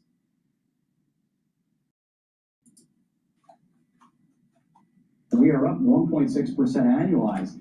That is one of the biggest increases we've had in the last 60 years to start a new administration. So a lot of good things happening. Earlier you mentioned oil prices or gas prices being low. I mean, it's going to take some time, but the president clearly has put in place policies that benefit middle and lower income workers. We saw it in the first administration. The markets are reflective, I think, of a boom next year. You're seeing very tight credit spreads. You're seeing the bond market perform very well. The best performing market in the industrial world so far this year, and you're seeing the equity market perform well. I mean, that's just confidence in the policies. We just got to give it a little bit more time for everything to take hold. Right, because I can give you a list. I mean, people point to 4.6% unemployment is the highest. That's still full of. Well, no, and you've that's got basically, and that's basically full What's of. very low, Joe, what's important is you've got rising participation in a lot of the jobs. 2.7 on inflation, new highs in the stock market. I mean, it's not an economy where people should be saying, I'm miserable. No, but the president really, though, is focused on working class Americans, middle and lower tax workers. Another is that they're really worried about AI. People are worried, is their job stable? And then you have so many ghost jobs that are out there. You ask an average person that's just out of college, how many jobs did you apply? And it's in the hundreds. And they may have gotten 4 callbacks. And, have to go through, 4 different levels of interviewing to be able to maybe get a job. And it doesn't even pay that well. And then what about ones that are experienced in their 50s or 60s and they're looking? Let's say, heaven forbid, they were laid off and they're looking. They have the same problem. So the issue with job stability is barbelled. You got the problem with the ones that are getting out of college right now or high school that can't find work based on their discipline, and they aren't going to another region of the country where the jobs are that are blue collar. And then you have the experienced late 50s, early 60s. There's some downsizing that's taking place, and they're having a hard time finding work. And no one knows really what's going to happen with AI. I personally think it's going to decimate the job market. But maybe I'm a Chicken Little, and and the sky's falling. But I don't feel confident about AI. I think that there's some major problems in terms of the job market, but I also see the benefits of it. I can see on how AI can help drug discovery and help with disease treatment, improve people's learning. You can imagine not too far in the future, you can basically do it now, but not too far in the future, every student in the United States can have a customized AI tutor that would teach them like they were from Oxford. You wouldn't even need teachers anymore. You can basically learn anything now, anything. Nuclear physics all the way to something in the humanities. You want to be an expert at Latin, or you want to be a nuclear physicist, you could literally learn it on your own. As long as you had the discipline and you worked step by step and built up and built up and built up and built up. Most people don't have that discipline. But the AI can customize an education for you and provide what books you need to read, or what research articles you need to read, or where to get the online free materials. You can learn anything. That's very powerful.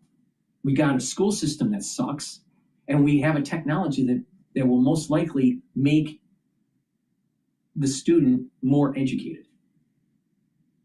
But we also, the dark side of this is that it can be used for weapon development, biological weapon development. It could be used for chemical weapon development. It could be used in the battlefield for warfare. Now, if if it's on your side, you want that to give you an advantage. But if you don't have the advantage and your enemy has it, it's a bad day on the battlefield. So there are pluses and minuses with AI. But when you look at just the typical job market, right at this moment in time, people are scared. They're scared. And I agree with Joe in the sense that it is really strange. I'm in my 50s, so I've seen a lot of America. I've seen a lot of the ups and downs, all right? And the thing is, this time period is different compared to other points in time where the stock market was up. There was more cheer in the stores. Oh, by the way, we don't have stores anymore because everyone's buying stuff online. But there is something not right. There should be more positiveness in the environment. Now, maybe it's because we're less social. We've become more negative because of the doom scrolling on social media. And this AI is really scaring people. You ask the average person, do you feel that AI is going to be a benefit to you or a hindrance financially in the next 5 years? And I'm willing to bet that 80% of the people out there are going to say they're worried. They're worried that the stability of their job. Now you got to think, a lot of them have mortgages, or they have credit card payments, or they have to put a kid through school. They have bills. How are they going to afford their life if they lose their job to AI?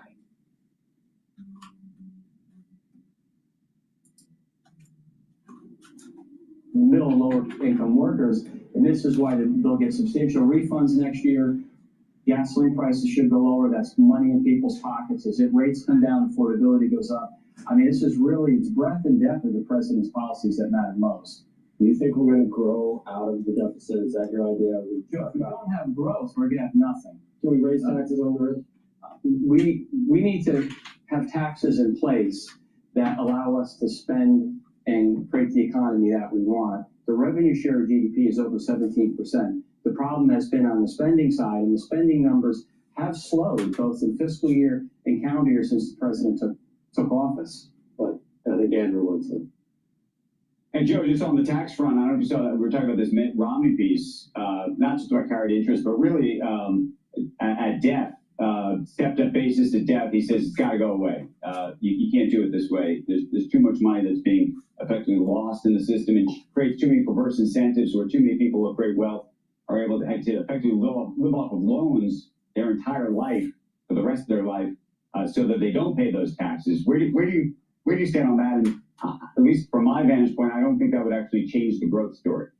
Well, Andrew, again, as I was saying to Joe, I mean, we really have a revenue. We don't have a revenue problem. Revenues are actually very robust at over 17% of GDP. It's really on the spending side. If the economy, though, however, grows, Andrew, if we grow at 3%, which to me is very doable given the productivity trend and what we're starting to see on the labor market recovering, even at a 17% revenue share of GDP, we're going to raise about $4 trillion more money, I calculated some time ago, than what CBO was predicting, and that's a huge benefit to the longer term budget outlook. So on the tax side, I'm all for keeping taxes on labor and capital as low as possible to create the growth, to create the goods and services and industries and jobs that people want. And the other thing we have, Andrew, is the deregulation side is very powerful. This is going to get businesses growing and hiring and expanding. It's just going to take some time, but we are seeing the labor trend improve the last few months. And all the guideposts for 26 should suggest it should be a boom, as Secretary Besson said. 5%? I would love 5%. 5% would be great. I love 10%. If you look at the street, there's many private sector forecasts, and very good private sector forecasters saying 3% real GDP growth. To me, that is very, very good. We're used to the first administration. We must have been making a lot of mistakes for the past 30 years because we've been unable to get out of the. And we've been doing better than the rest of most of the, like Europe. Well, a lot of the debt, though, Joe, was in the last administration, a huge increase in the debt. And not the first administration. No.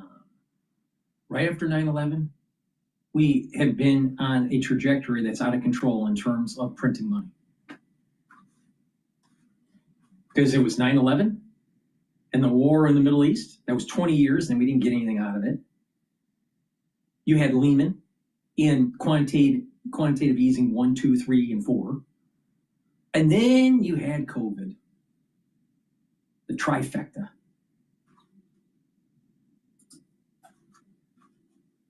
No, but we were growing almost 3% right in the first 3 years, or 3.5%. We did do a little bit too much deficit spending, obviously.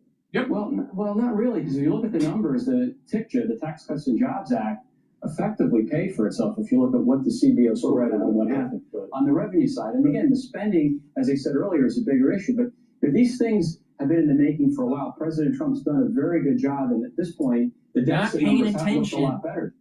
If your industry is growing faster than the normal rate of inflation, and it is a already matured industry, there's something wrong.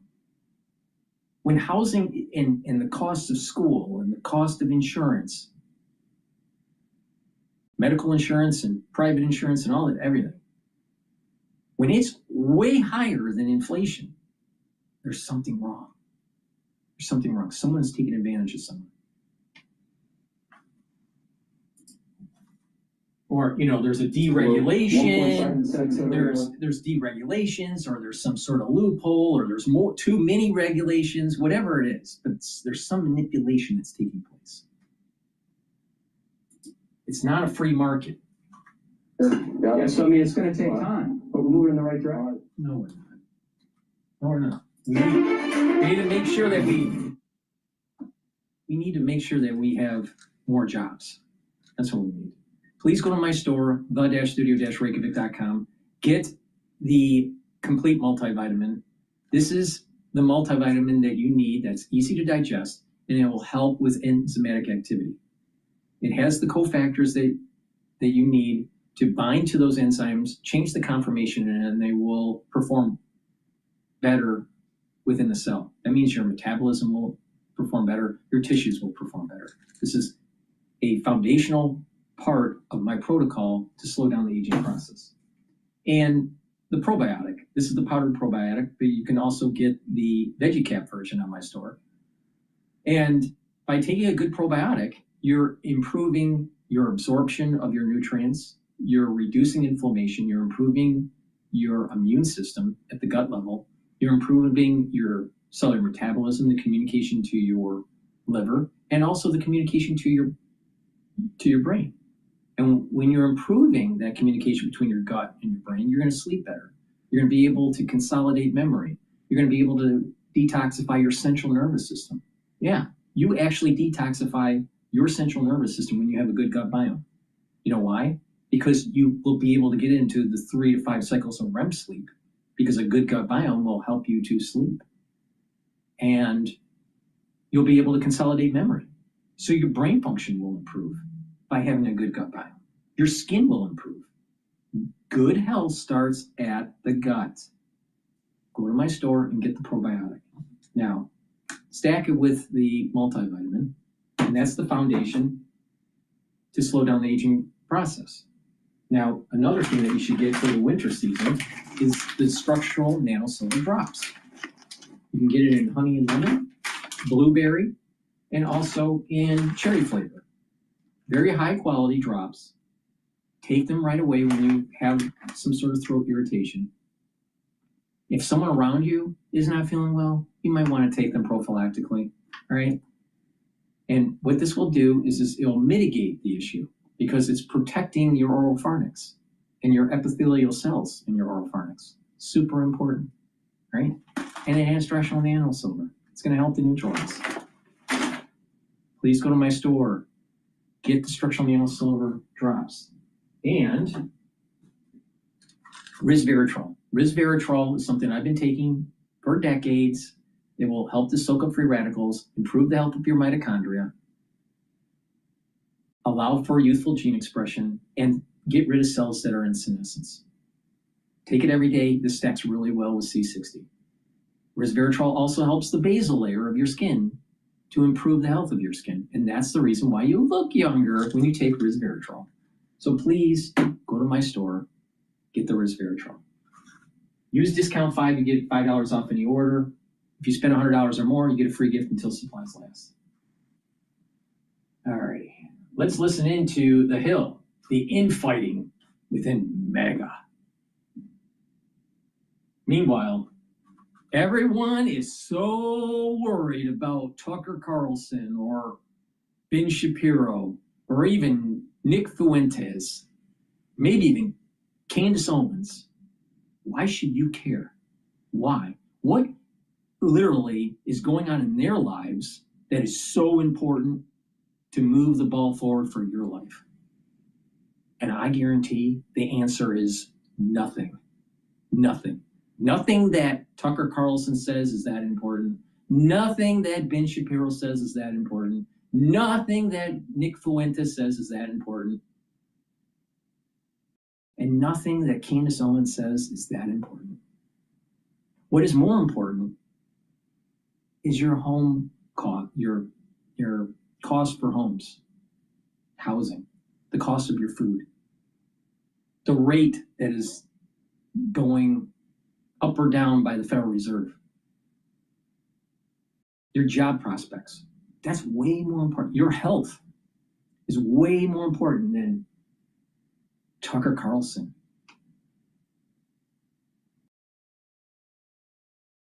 From the Swanson family, or Ben Shapiro, or Candace Owens, or Nick Fuentes. They're all multimillionaires shoveling garbage in the cybersphere. Yeah, they're like coal. They're no different than coal shovelers during the steam engine days. Just shoveling coal into the steam engine to move it faster. That's what Tucker is. He's a coal shoveler, but it's not coal. It's innuendo, it's hate, it's garbage. Just shoveling garbage into the steam engine of the cybersphere.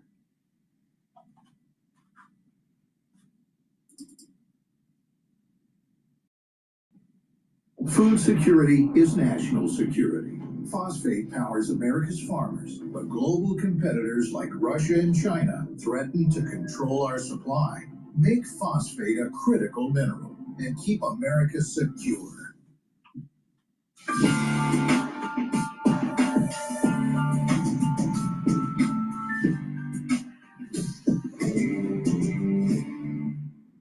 Good morning and welcome to Rising. We have a great show for you today. Amber, how are you doing? I'm doing well. It's good to be back with you. It's been a minute. I know. Are you in like holiday cheer or is it kind of like getting there? Yeah. There's so much news happening that it feels like I know. Friday was crazy. It was like Friday morning, nothing happened, and then all of a sudden around 2 p.m., everything started dropping. We had like multiple congressional retirements. Elise Stefanik dropping out of the New York governor's race. Yeah, that was a lot. That was a crazy news day. So hopefully we're winding into the holiday. But keep tuning in to Rising. Yeah, winding into the holidays. We're going to get those last few stories out for you. So today on Rising, we're going to be discussing the partial Epstein files released over the weekend and how lawmakers are responding. We'll also be talking about the United States Coast Guard reportedly pursuing a third oil tanker in waters near Venezuela. But first, Lindsay, what's in your lens today? Let's talk about it. So, if you spent the weekend avoiding political headlines, finishing your holiday shopping, or just protecting your peace, here's what you might have missed. Turning Point USA hosted its annual America Fest in Phoenix, drawing more than 30,000 attendees, and a who's who of conservative influencers, media figures, and politicians. Now, this event has been around since 2021, and it's always been loud, influential, and unified around one central enemy. That enemy usually is the quote-unquote woke left. But this year felt different. Yes, there were tons of viral moments. I mean, Nicki Minaj made a surprise appearance alongside Erica Kirk, took aim at California Governor Gavin Newsom, calling him New Scum, and affirmed her support for President Trump. Let's take a look. I have the utmost respect and admiration for our president. He even called the president handsome. That clip made headlines, but it wasn't the most revealing moment of the weekend. What stood out wasn't who conservatives were attacking across the aisle, it was who they were attacking on their own stage. For the first time, America Fest wasn't defined by a common foe. Instead, it became a public airing of sorts of grievances within the conservative movement itself. Some of the most powerful voices on the right spent their time accusing each other of being things like frauds, grifters, and worse. Ben Shapiro, co-founder of The Daily Wire, kicked it off Thursday with a blistering speech aimed squarely at figures like Tucker Carlson and Megyn Kelly. Take a look. The conservative movement is also in danger from charlatans who claim to speak in the name of principle, but actually traffic in conspiracism and dishonesty, who offer nothing but bile and despair, who seek to undermine fundamental principles of conservatism by championing enervation and grievance. These people are frauds, they are grifters, and they do not deserve your time. Less than an hour later, Tucker Carlson took the same stage, dismissed Shapiro's remarks, and told the crowd he watched the speech and, quote, laughed. The next night, the gloves fully came off. Steve Bannon didn't mince words, saying, quote, Ben Shapiro is like a cancer, and that cancer spreads. Megyn Kelly They're all followed, calling cancer. Shapiro a marginal figure and declaring their friendship is over. She said, quote, I resent that he thinks... The reality is that they're all cancer. All of them. There's different types of cancer. You know? Leukemia, glioblastoma. There's all types of cancer. Melanoma. But all of them are cancer.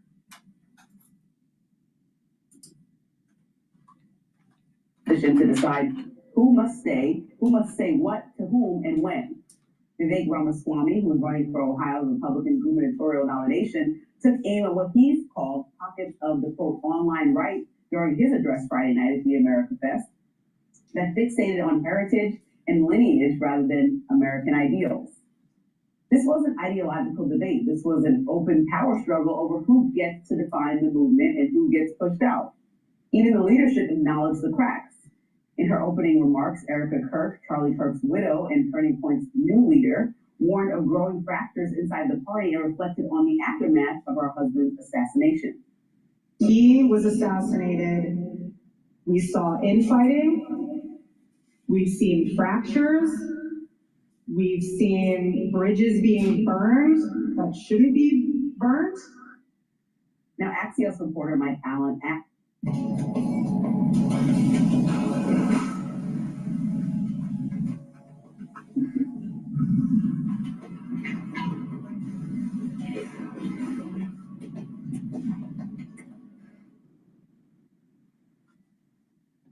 Right now, anti-Semitism is louder than ever. So this year, your gift fights 3 times harder. 3 times the power to protect, to show up, and to be proud.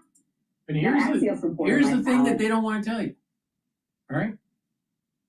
Megyn Kelly, Tucker, Stephen Bannon, Ben Shapiro, and others, they're all jockeying for the viewership, for the ad revenue, because they're just podcasters now.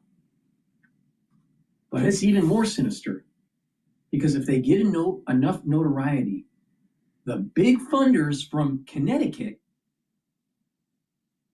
that aligned themselves with the Trump train, the MAGA train, because there's an infighting that's going on with high net worth individuals in Connecticut, the Bushes and the Trumpers. And there's an infighting going on there.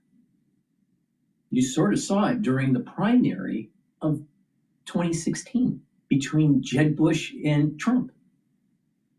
Remember that scene where he said that all, these tickets were really for the Bushes? And how Bush Sr., was very negative to Trump? You ever wonder why? You think it was just policy? Don't be so stupid. It was about money. Big money. More money than you can ever dream of coming out of Connecticut. And there's an infighting that's going on between the Bushes, or the neocons, and this new type of Republican Party that will brand as MAGA. It's something a little different. And all of them are jockeying themselves to be able to be the next Turning Point like representative.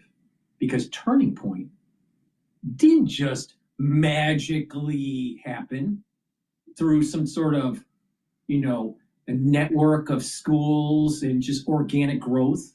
It was heavily funded by Connecticut. And you can't trust these people because they're all jockeying for that big money. Now, prove me wrong. You can't trust them. You can't trust them. And oh, by the way, the Israelis, Netanyahu, has aligned themselves with this big money from Connecticut. And this big money from Connecticut, some of it's Jewish, a lot of it's not.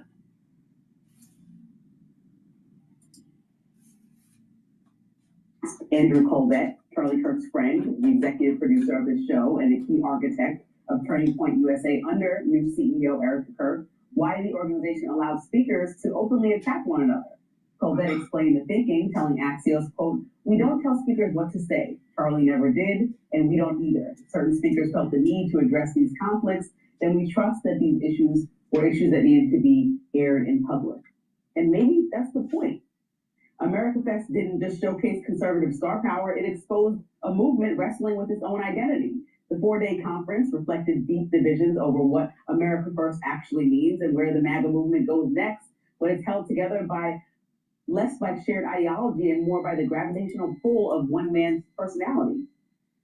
Wrong. It's about the money from Connecticut, honey. It's that simple. See, another retard telling you that she thinks she understands what's really going on. It's all about the money. It's not about identity. Right, infighting? Yeah, they're infighting. They're infighting. But it's for the money. It's not about ideology. MAGA movement in danger. The infighting is happening between the neocons and the something else. Maybe it's America First. Something a little bit different. It's like Tea Party, but it's not. Is the Trump train really Republican? Kind of not.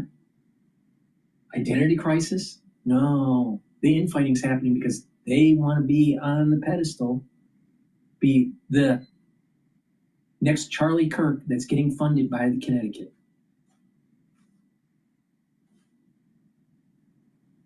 But she can't tell you that.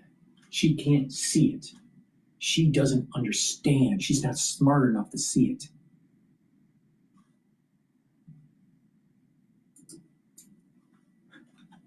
Person is Donald Trump. So I had a lot to say. I mean, there was a lot going on, but I know that was a long read because I wanted to recap everybody, not just give my perspective. But what did you think about the event? Because a lot of people are describing it as chaotic, and I was trying to be as fair as I could. But No, it was a fair read of everything that happened. There were a lot of people in the conservative movement. I can tell you in group chats talking about how we were sitting down with the popcorn, just like watching it all unfold. Starting with the Ben Shapiro speech, which was like the first shots fired, right? And it was the first day. Yeah, and he was waving and saying, and they know what the dynamics of people are. They understand. Create hate within some group, and there's going to be a soap opera. It's going to be Jerry Springer, maybe even have some chairs thrown at each other, and everyone's going to go to their podcast and watch it. Meanwhile, we're marching to war in the Pacific. Meanwhile, your jobs are being eliminated by AI. Meanwhile, your health is declining in the aftershock of 2020. Now, what's more important to pay attention to? The soap opera or your health? Let's continue on with the soap opera.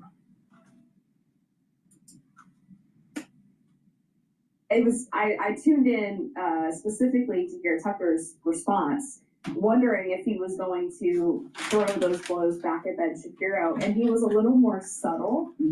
But one thing he did say, which he's kind of declined to do until now, because Tucker's the kind of person where if like someone accuses him of something, he's like, whatever, I'm not engaging with you, like I'm not doing that game. But he gave this forceful condemnation of anti-Semitism, and he got into what he believes is the sort of backbone of conservative principles coming from Christian morality. So he talked about, I'm not anti-Semitic because Ben Shapiro says I have to be, or because of the current political times. I'm not anti-Semitic because my Christian values tell me that every human is created equal. And what he found so objectionable about Ben Shapiro sort of trying to gatekeep speech is that the reason why free speech matters is because human beings aren't slaves. You don't get to tell other people what to do, what to think, and what they can say. And so it was kind of getting at the heart of the issue without expressly calling out Ben Shapiro by name or even insulting him personally. So it's kind of a smart way to springboard those accusations into a broader discussion of what conservative principles are and what they mean and where they come from. So I think it wasn't as bad maybe as it seemed on the surface, the infighting on stage. But then the next day you had Steve Bannon and Megyn Kelly, and it goes back to God, country, and family. You want conservative principles? You have to have some sort of spirituality in your life or some sort of ethics, some strong ethical foundation, spirituality, God. Country. Have an affinity for your country and have an affinity for family and the family unit and the importance of the family. That's right there. All you got to do is focus on those three things and it goes a long way. Long way. No, we won't focus on those. We'll focus on the money coming from Connecticut.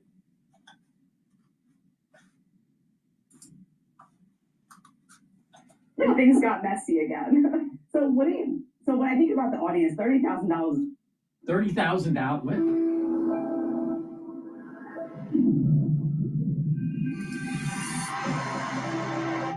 So when I think about the audience, $30,000 people is not a small thing. Right. So when you have the audience that obviously wants to come hear a variety of speakers, where does the audience mostly land? Like when you're looking at MAGA and what's happening in the party, like people are not, I don't think, over-reporting the fractures. And mind you, there's plenty in the Democratic Party, but I can't say they're over-reporting watching what happened with Marjorie Taylor Greene and the conflict between whether we should continue to support Israel in the way that we do. There's so much happening. So like, where does the 30,000 stand? Turning Point has the hearts, ears, and minds of millions of young people.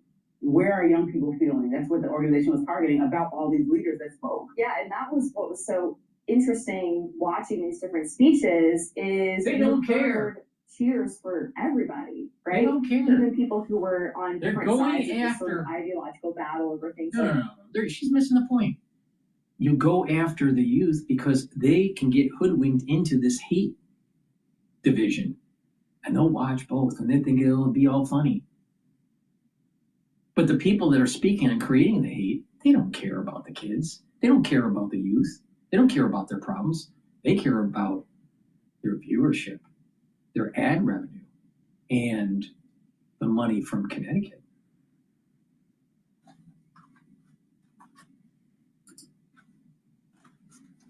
What America First means, and so it wasn't super clear who won. And that's going to be a defining part of figuring out where the movement goes post-Trump. And I think what this really tells you, though, is that people are already treating Trump like he's a lame duck president, and we're still a year out from the midterms, right? They are already trying to figure out who is going to win this power struggle for the post-Trump Republican Party, which ideology is going to win out, and the president wasn't really a fixture of conversation the way that he might have been in previous years. Yeah, in previous years, he literally was on the stage, right? And so it was a big deal. That's the biggest thing, and I know we'll keep talking about this, but what does the party look like? And we're going to talk about J.D. Vance after President Trump, but like nobody really can say that. We have so much time between now and the next presidential election, and I know it goes by quick, but between the waning support that we're seeing with the poll numbers for President Trump and just the overall ideological divides that are happening within the party, like it kind of seems to me like it's more up for grabs than people thought maybe even a few months ago. I think so too. This is the kind of thing you normally see in the final 6 months of the presidency. We're only a year in. We got a lot to talk about. Next on Rising, the Department of Justice released hundreds of thousands of documents on Friday that are part of the Epstein files. But since then, at least 16 files have disappeared from the DOJ website. We'll be right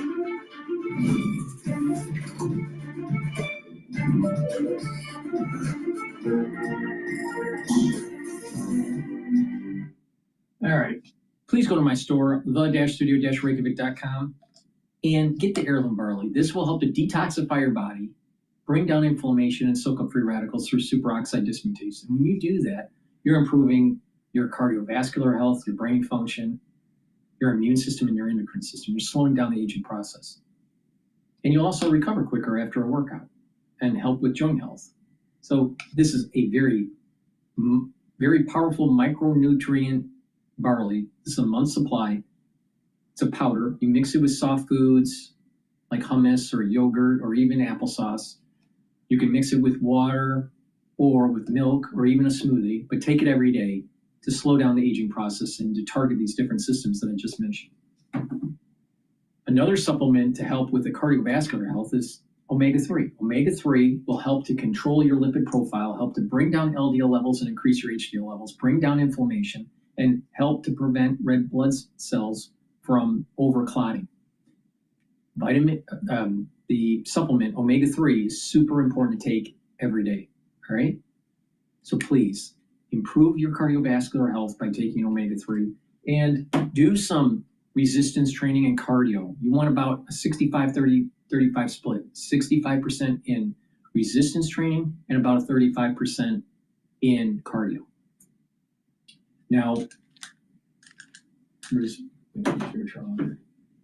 the deodorants that I have are dual purpose. It's for males and females. They're made from essential oils from the Himalayas, has no aluminum, no baking soda.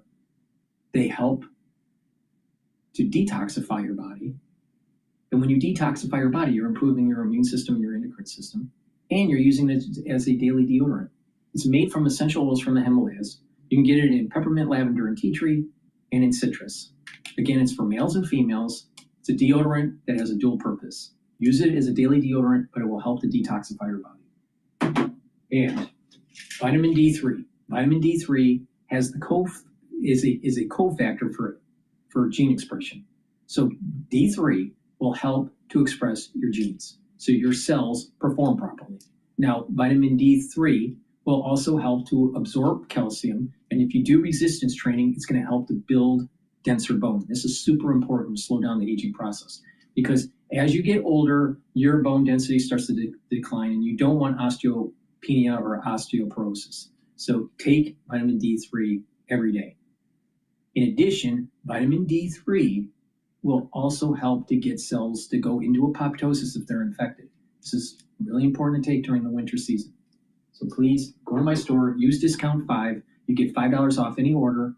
If you spend $100 or more, you get a free gift until supplies last. All right, let's listen into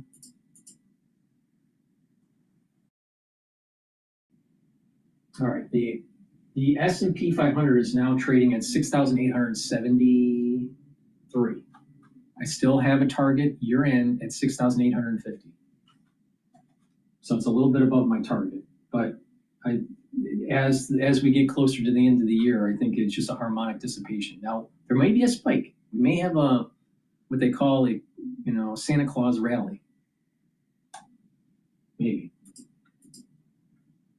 I doubt it. All right, let's listen into Mark Levin. Mark Levin is another clown, but let's listen. It's all these conservatives, even ultra liberals, but there is this infighting that's taking place. And the Republican Party, because of this infighting, we could lose seats in the House because of it.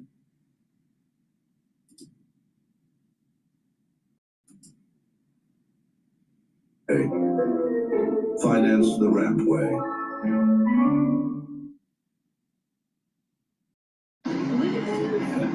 Perfect timing.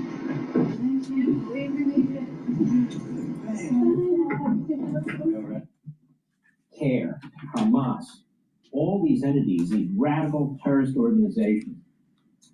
We saw the horrors that took place in Australia, the horrors that are taking place in Africa, the horrors that are taking place in the Middle East, October 7th, and the horrors that are taking place in the United States of America. I get the sense, Zudy Jasser, that what you refer to as political Islam, or what they refer to as jihadi Islamists, they're here in our country now, aren't they? You cannot overstate the threat, Mark. And, we've been talking about it for decades, since 9/11, as a whack-a-mole program, and it's no longer a whack-a-mole. This is a sonic boom that we saw over the last week between all of the different threats. And Israel and the Jewish community have been at the head of that spear. Why? Because the radicals divide the world into the land of Islam and the land of war. The rest is war. So the West, be it Australia, Israel, Europe, or America, is to them the land of war. And they're so-called lone wolves. They're not lone. This is not even a pack of wolves. This is battalions of wolves that are in our country, in our borders, and this is a domestic and global battle. And as you so poignantly pointed out, we're 250 years into an experiment in American liberty that is the greatest democracy on the planet, that was founded on battling theocracy. And I, as a Muslim, my family came to this country because they could be more free here than in any so-called Muslim majority country that is all run by an establishment of theocrats, of petro-Islamists from Qatar to every other dictatorship in the Middle East. And they're radicalizing their community by having a supremacism that Islamic law should reign, and it's not about individual rights and freedom. And either we come to task with the battle before us. We've declared war on Nazism, communism, and we had the clarity and the moral courage, as you laid out, to fight those ideas. And when we finally had resolve, when we took an offense ideologically, we defeated communism without firing a bullet against them. Political Islam, Islamist theocracy, is at the same stage. And either we come to task with the battle or we're going to crumble. And the Jewish community has been at the head of that spear, and we need to support them, and we need to support our freedoms. Very well said, Zudi Jasser. Let me ask you this. Am I right that the Democrat Party has essentially been devoured by this radical movement? And I'm not talking about the reform movement. I'm talking about the radical element. And then we have sort of these neo-fascists who are trying to either... Well, you have also the ultra-right that hates Jews, too. They, so you have the ultra-left that is bought into the Islamic ideology. They've been captured. I think there's a term called apologetic suicide. I had to look it up. By gad. But there's also the ultra-right, where they hate Jews so much that they are so far right that they end up being far left. And it's like a big circle, They go so far right, they end up being an ultra-left individual. Nick Fuentes is a classic example. Republican Party, or cripple the Republican Party, who in many ways sounds similar to these Marxist Islamists on the left. As I testified to Congress repeatedly, I said, listen, if you think this is just a Muslim problem, you're going to find yourself surrounded by other enemies that the Islamists are going to bring to their side. So when Qatar fuels the radicalization of people across the country in funding liberal, leftist, progressive university teachings, and then all of a sudden you find this Marxist, jihadist candidates in New York City like Mamdani and others, it's not a coincidence because they demonize America. They use wokeism to infuse this cancerous ideology, and that wokeism infiltrates not only the left, but as you point out, is infiltrating our own party and our own conservative movement, and we need to fight against it because true liberty, true American ideology against theocracy cannot be relegated to identity politics. It's about meritocracy, and the left was radicalized and is radicalized, and all of a sudden our kids and their friends are looking at America as the enemy, when in fact my children are taught that America is a shining city on the hill and we need to defend it. And this is how we win wars, is by naming the enemy, which is Marxist jihadism, and not being weak and withering behind identity politics. Very well said. When we return, look, I know what the Democrat leaders are like. You got Bernie Sanders, you have this mass slaughter in Australia, he blames Netanyahu. That's how sick that guy is. I mean, utterly off the edge of the earth. But are you concerned that not enough Republican leaders are speaking out? A few of them are. But I really think they should be speaking out so loudly that it's deafening at this point. Because if the Republican Party doesn't stop this, or the conservative movement doesn't stop this, it's not going to be stopped. Hey, Sean Hannity here. Hey, click here to subscribe to Fox News. Who needs to stop it is the middle ground. Middle America. Not too far right, not too far left. The Goldilocks zone of politics. Please go to my store, the-studio-reykjavik.com, and get the Gladiator Burley. This will help.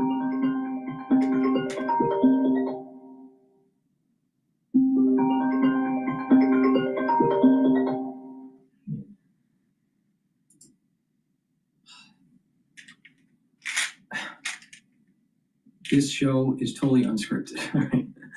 So please go to my store, the-studio-reykjavik.com, and get the Gladiator Burley. What this will do is help to build strength, help to bring down inflammation, soak up free radicals through superoxide dismutase, and to detoxify your body.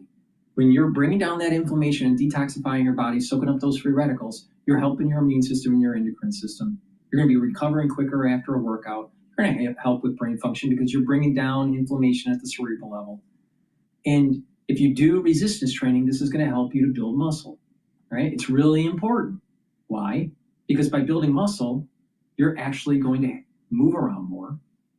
You're going to have more vitality. And when you get into your geriatric years, you're going to have denser bone, more muscle mass, and increase your chances of longer survival. All right? You start looking at people that are starting to age, they start to atrophy, right? You don't want that. In addition, make sure that you work out your back muscles. And the reason why is it's going to improve your posture.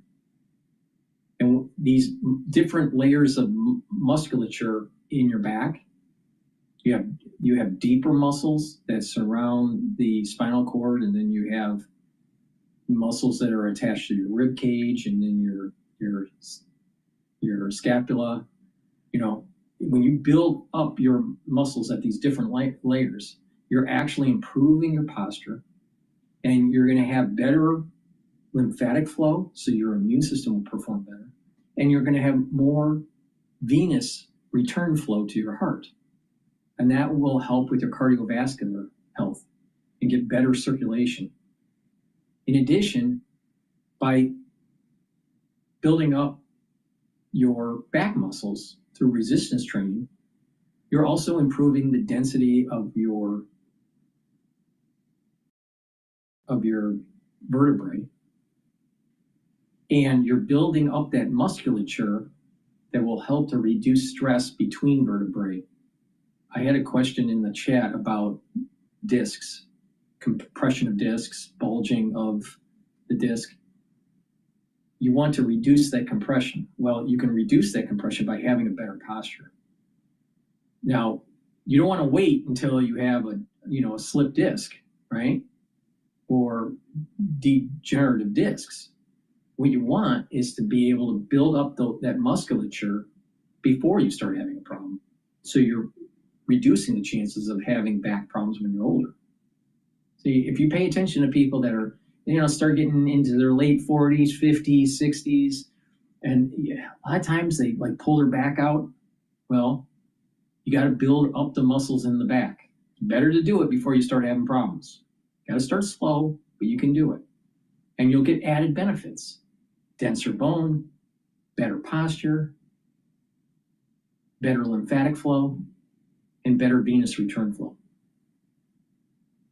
So please take my advice and build those back muscles. Super important. So get the gladiator barley, do some resistance training, slow down the aging process. And Myotrol. Myotrol is perfect to help with the gene expression to build muscle. It has polyphenols, flavonoids, and lignans to be able to help with the gene expression to build muscle and maintain it. When you turn age 40, you start to decline in the actual gene expression for building muscle. Now, over time, you start to atrophy. You start losing muscle. This is the reason why you have to do proper supplementation, proper diet and exercise to be able to maintain and build muscle. Now, get the Myotrol. This will also help to improve the health of your mitochondria so you have the energy to maintain the muscle. It stacks really well with gladiator barley to help build muscle. You can take them separately, but I recommend taking it together. And if you're an athlete, you'll benefit from this too. It's not just for people that are older. If you're an athlete, take the gladiator barley and the Myotrol, and this will help with the strength for your sport. If this was around when I was doing my triathlons in my 20s and 30s, I would have taken this as a pre-workout fuel source. So please go to my store, the-studio-reykjavik.com, get the Myotrol, gladiator barley, use discount 5, you get $5 off any order, and slow down the aging process and get healthy, all right? Don't be one of those individuals that it's like, they start having lots of back problems and it's just a downward spiral. Now, if you do have a back problem, you got to be very careful and you try to build up that muscle. And you do the proper supplementation, and hopefully you don't need surgery if you have a problem with your discs. But sometimes, especially bulge discs, you might have to have surgery to reduce that compression on the nerve. So, but it's better to have a muscular back before you start having problems. Another thing is weight control. Controlling your weight, your calorie intake is super important. There is a correlation between people having back problems and people that are overweight. Now, it doesn't mean that it only happens to people that are overweight, because you can have a back problem and be at a proper weight. But a lot of times, especially when you get older, back problems start to become more prevalent with people that are overweight. So weight control is super important.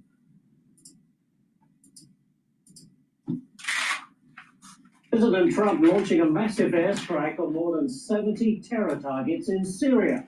Secretary of War Pete Hegseth called it a declaration of vengeance meant to eliminate ISIS. Joining me now, retired four-star General Jack Keane. And General, look, this was retaliation for the deadly attack on U.S. forces in Syria. Do you support this? Oh, yeah, absolutely.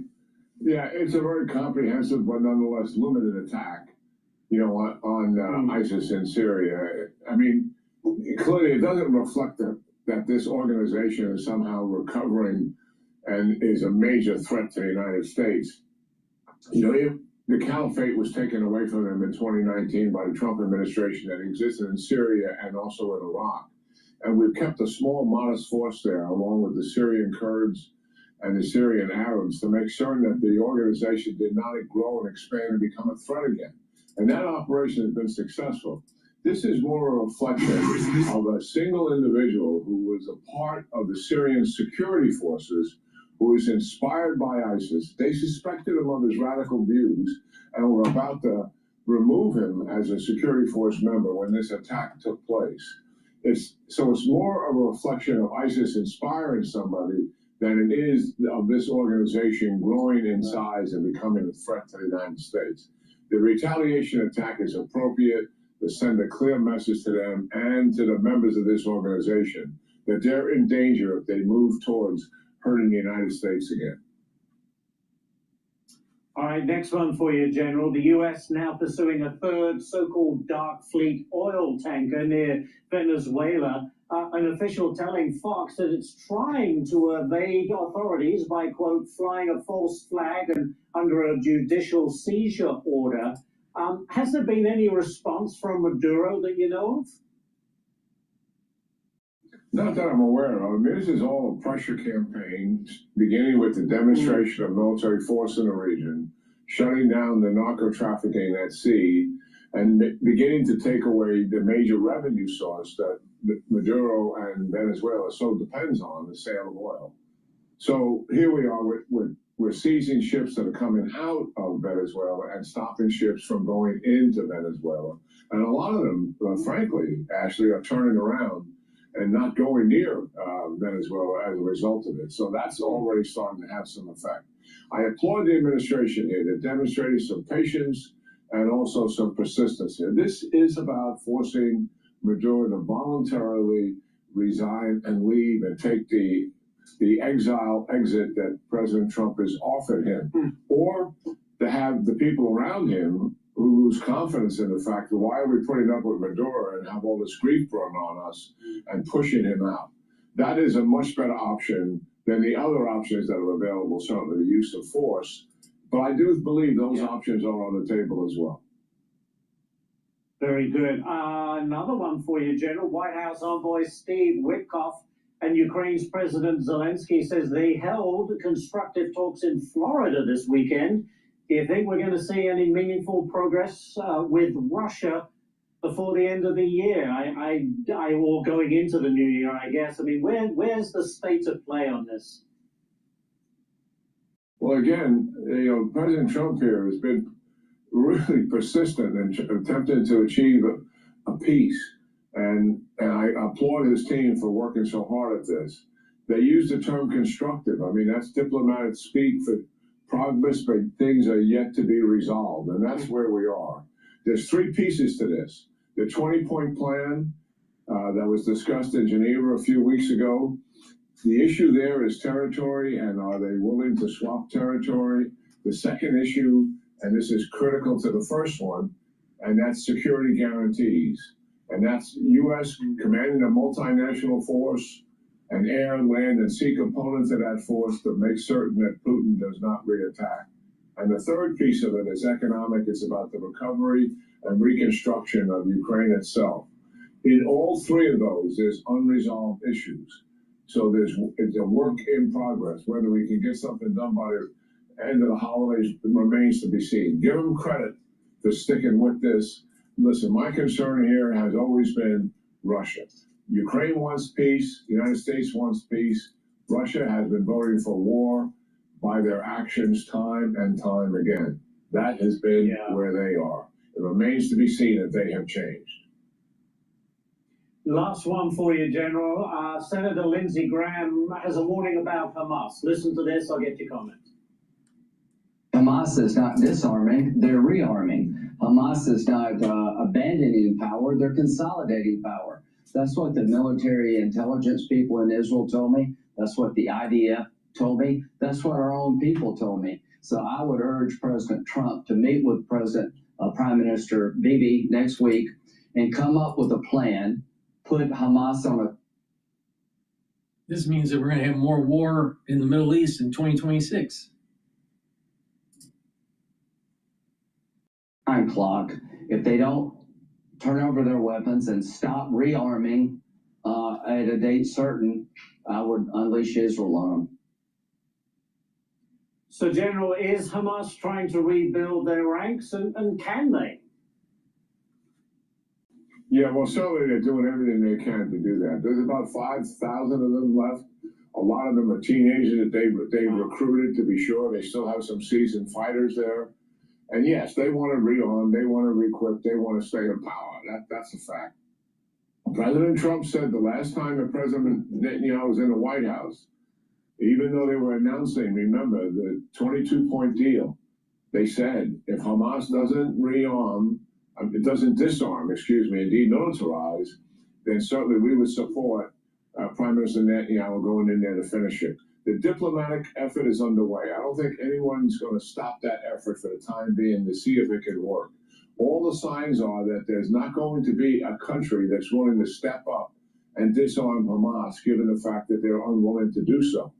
So I think down the road here, certainly, Prime Minister Netanyahu should be given a green light. He'll certainly want that at a time of his choosing to be able to go in there and finish the job once and for all. The good news is right now, so our viewers understand, Hamas does not have the capability right now to seriously attack Israel in any way, shape, or form. That just doesn't exist. So that is a good thing. But we don't want them to get that capability once again. Exactly. We'll leave it there. General Jack. Please go to my store, the-studio-reykjavik.com, and get the Clarity Factor. Clarity Factor will get rid of that brain fog and allow you to concentrate on tasks. Over time, what will happen is that you'll have positive neuroplasticity, you'll be thinking faster, and you'll have better memory. Take this every day. This is a very powerful neurostack. Take it every day, improve your brain function. Good Night Formula has tryptophan, melatonin, GABA, and passion flower. It'll allow you to get into 3 to 5 cycles of REM sleep and deep sleep. That will allow you to detoxify your central nervous system, consolidate memory, and to be well rested. You will age slower by having better sleep. Please go to my store and get the Good Night Formula. And to help the health of your pancreas, take the digestive enzyme complex. This will help to break up carbohydrates, proteins, and lipids, reduce the stress on your pancreas, and allow you to absorb your nutrients with less stress on your digestive system. This has bromelain in it. It'll also help to break up clots, and it has the proteolytic enzymes to break up glycoproteins. This is the reason why it's so important to take it during the winter season, because you want to break up those glycoproteins. Trust me. So please go to my store, the-studio-reykjavik.com, Get the digestive enzyme complex. Use discount 5, you get $5 off any order. If you spend $100 or more, you get a free gift until supplies last. Now let's go to Fox about the Minnesota welfare fraud. Flinging like Tim Walz. Well, we're learning new details about the magnitude of Minnesota's massive welfare fraud. Federal authorities say a total over $9 billion. Fraud is not small. It isn't isolated. The magnitude cannot be overstated. What we see in Minnesota is not a handful of bad actors committing crimes. It's a staggering industrial scale fraud. Yeah. Brought to you by the Democratic Party. It's swamping Minnesota and calling into question everything we know about our state. Yep. But Tim Walz and his administration are pushing back, saying there was only a little bit of fraud. What you're seeing here is you're seeing the weaponization. We'll continue to fix it. They're going to continue to come up with numbers that don't have it there, and it's sensationalized. I don't expect anything different from this administration. The evidence that we have indicates tens of millions of dollars in fraud. There isn't a final number at this point, but we don't have evidence to suggest that level of fraud or a $9 billion number. But Governor Walz can't hide from this story, as House Oversight Committee Chair James Comer is investigating the scandal and is determined to uncover the truth. He's going to have to answer questions about the billions, not millions, not hundreds of millions, billions of dollars of fraud that we see wasted in Minnesota. And the fact that, according to state whistleblowers, state employees in Minnesota. You ever wonder why they don't want to get the dead people off of the voter rolls? Well, if you send a check to a dead person, a live Democrat could cash it. Most of whom are Democrats. They allege that they alerted both Governor Walz and Attorney General Keith Ellison about this fraud, and they did nothing about it because they didn't want to offend that massive Somali population. Guy, this to me, if there was ever an investigation to be had, and Republicans were ever going to take time to investigate anything, I would say this would probably be it. Yep. And I don't think Minnesota is where it should stop. I think Minnesota is where it should start, because I have a feeling many other states we could probably uncover some billions with the B. But I know you and I both saw a tweet about this, about just massive welfare fraud in general and SNAP fraud. I mean, it just expands a lot of different categories, right? But if you break down the numbers, I think we saw a real staggering one about how much money we're actually being robbed of in this country. Yeah, I mean, you can go through any of the numbers, actually. Starting just in Minnesota, it seems like what we're hearing from the governor there is, oh, the Republicans are making up numbers. No, this was a federal prosecutor after a very in-depth, substantial investigation into what he called industrial scale fraud in the state of Minnesota, all presided over by Governor Tim Walz. And out of one side of his mouth, Walz is trying to say, like, oh, we're going to fix it and it's bad. Out of the other side of his mouth, he's like, well, it's only not that much. It's only tens of millions, according to his little minion there.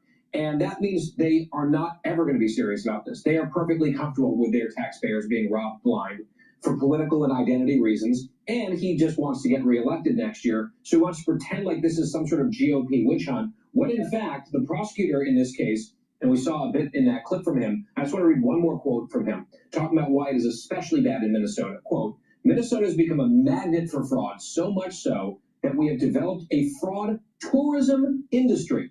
People coming to our state purely to exploit and defraud its programs. This is a deeply unsettling reality all Minnesotans should understand. It is so bad in Minnesota that people from around the world, it seems, are traveling there to steal from taxpayers. And that's the response we're seeing from the governor. It's pathetic. You know, Joey, we invite the third world, and in return, they rob us blind. But that's such a nice, generous gift they've given back to us. I mean, Tim Walz made a big thing about, don't say it's the Somalis, but when you look at the fraud, it was done by the Somali population. So he wants to make it about race. He wants to make it about identity. The mayor there wants to eat Somali food and almost throw up and say, I love the Somalis. But I don't think they're understanding that we don't care because it's their race or their religion. We care because it's a group of people who are doing it. And to Guy's point, apparently they're doing it in a well-organized way, and they targeted the state for it. Yeah, I don't care about their race. I do care about their country of origin. I mean, Rob O'Neill, if you don't know who he is the man who shot Bin Laden. He put the book out. But before that, or after that, I'm not sure, he also was on the team that saved Captain Phillips. And he posted on X today, yeah, the Somalis are world famous for being pirates. Of course, they came here to steal and defraud us. He's like, it's a part of their culture. I don't know how you call that racist. If it's true, it's true. I mean, I don't have to go back to Mogadishu to see these problems. But I will say this when it comes to what's being said, is never snatch defeat from the jaws of victory. If it's a $1 billion scam, that's huge. If it's a $500 million scam, that's huge. I hope Joe Thompson knows exactly what he's talking about when he uses the $9 billion number, because I don't want Tim Walz and Democrats to have an argument at all to go back to the voters and deceive them with it. Well, they're blowing it out of proportion. It's not that big of a deal. So I hope when he says $9 billion, he's got the paperwork to prove it, because I don't want them to give them room to have a rebuttal, because this is egregious.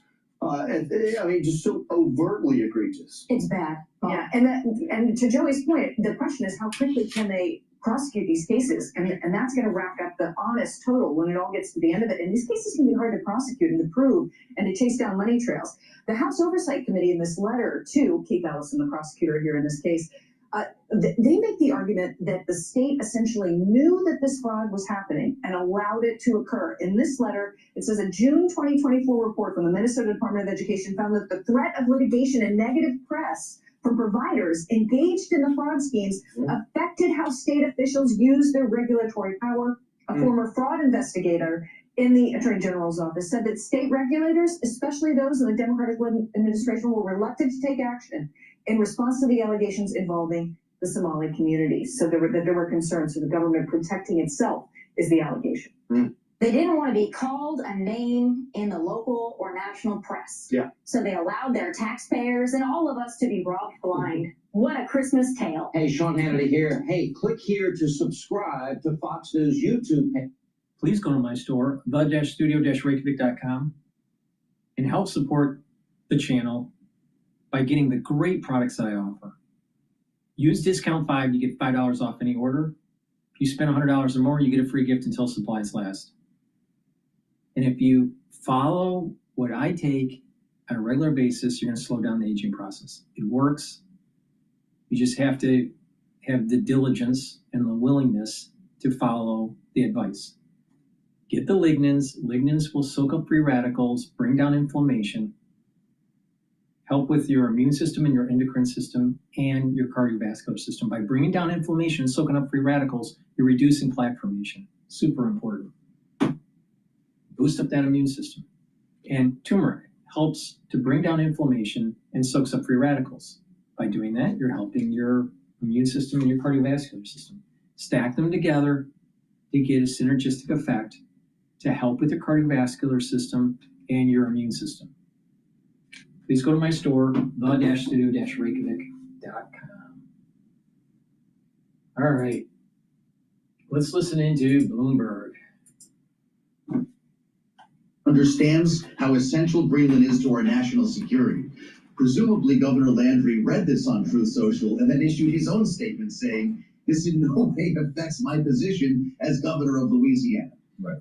Are we playing around here? Is this just something to distract us from another thing, or are we actually going to annex Greenland? I don't really believe very often in the distract us from another thing narrative on a lot of these. I think what you're seeing, though, is an administration, when Trump came back into office, there was a lot of talk about Greenland. It was really in the news. There was a lot of tension with Denmark. J.D. Vance went there.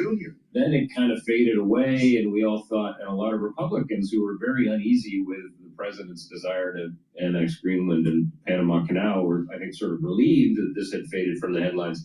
But what we're seeing here really is an indication that President Trump has not forgotten about Greenland. He wants Greenland. and he's going to keep pressuring this issue. So where this decision came from at this particular moment, we haven't figured it out yet, but what you can be sure of is that despite the unease, the feeling of queasiness among Republicans about this, the president has not forgotten is going to keep pushing this issue. So I was actually in Greenland not too long ago, and they have.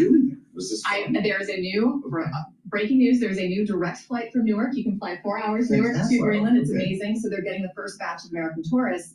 And they told me, first of all, the first couple of planes did have a lot of MAGA folks who came off the plane with red hats and were walking around looking like they were picking out places to live. So now when you walk downtown in Greenland, they have shirts that essentially say Greenland for Greenlanders and a lot of like anti-Trump posters. Yeah. But the irony is they said they would have liked the economic interest from the U.S., just maybe not at this level of takeover. I think the level of intensity has made a lot of people very uncomfortable. The EU weighed in on this, by the way, saying that it stands in full solidarity with Denmark and Greenland. So add this to the list of conversations. Right, and what Landry will do as the envoy is very much unclear. We've seen the president propose a lot of these envoys in the past, and then their job description is very unclear. So a lot of questions. The governor will never buy a drink in Greenland. That's right. Assume right now, if he's confirmed. I don't think that's a confirmed position. Nick, thank you so much. Great to see Nick Wadham. Please go to my store, the-studio-reykjavik.com, and get the Boomer Boost. Boomer Boost has 68 nutrients. It has a very comprehensive compound profile shown. This will slow down the aging process. It will help with your brain function, your cardiovascular system, your musculature, your energy levels, your metabolism will rev up. You will feel the effects of this within 72 hours. This is a month supply. It's a powder. You mix it with soft foods, filtered water, a smoothie, or even with milk. I mix it with hummus every day. But take it every day. And within 72 hours, you're going to have a steady burn of energy, no spiking. You're going to increase your vitality. You're going to be very active. You're going to be more active. And by being more active and having a better metabolism, you're going to lose weight. You're going to have better musculature. And again, like I said, you're going to improve your brain function. You're going to notice that you're getting rid of that brain fog. You're going to be able to sleep better. You're going to be able to concentrate. Your memory will improve. You'll just be more energetic. Please go to my store, get this. This is very important. It's a cornerstone of the anti-aging protocol. What's the anti-aging protocol? It's really simple. The multivitamin and the probiotic are the foundation. The first pillar on top of that foundation, Max 35 or cleanse to boost up the immune system. C60 is the second pillar to soak up free radicals. It's 1,000 times stronger than vitamin C. The third pillar, turmeric, ashwagandha, and lignans to boost up the immune system and help with the cardiovascular system. And Boomer Boost to rev up your metabolism and your energy levels. Please go to my store and get the Boomer Boost. And lastly, C60. C60, you can get it in avocado oil, extra virgin olive oil, and MCT coconut oil. You can get it in a 2 ounce, a 4 ounce, or an 8 ounce configuration. It's cheaper per ounce at a higher ounce configuration. Take a teaspoon a day every day. This is going to soak up free radicals. It's 1,000 times stronger than vitamin C. And at the cellular and tissue level, it's going to bring down inflammation and soak up those free radicals. The tissues and the cells will perform better. You're going to have more energy because the mitochondria is going to be healthier. So you're going to have more ATP. The cells are going to perform better. Your tissues are going to perform better. Your immune system and your endocrine system will perform better. Your brain function will improve. Over time, you're going to have positive neuroplasticity. You're going to be thinking faster, and you're going to have better memory. Why? By soaking up free radicals and reducing stress at the neuron level,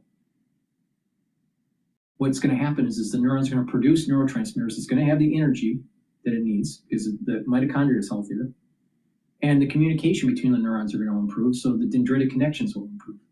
At the vascular level, you're going to be soaking up those free radicals and preventing oxidized LDL. Well, when you do that, you don't have plaque buildup.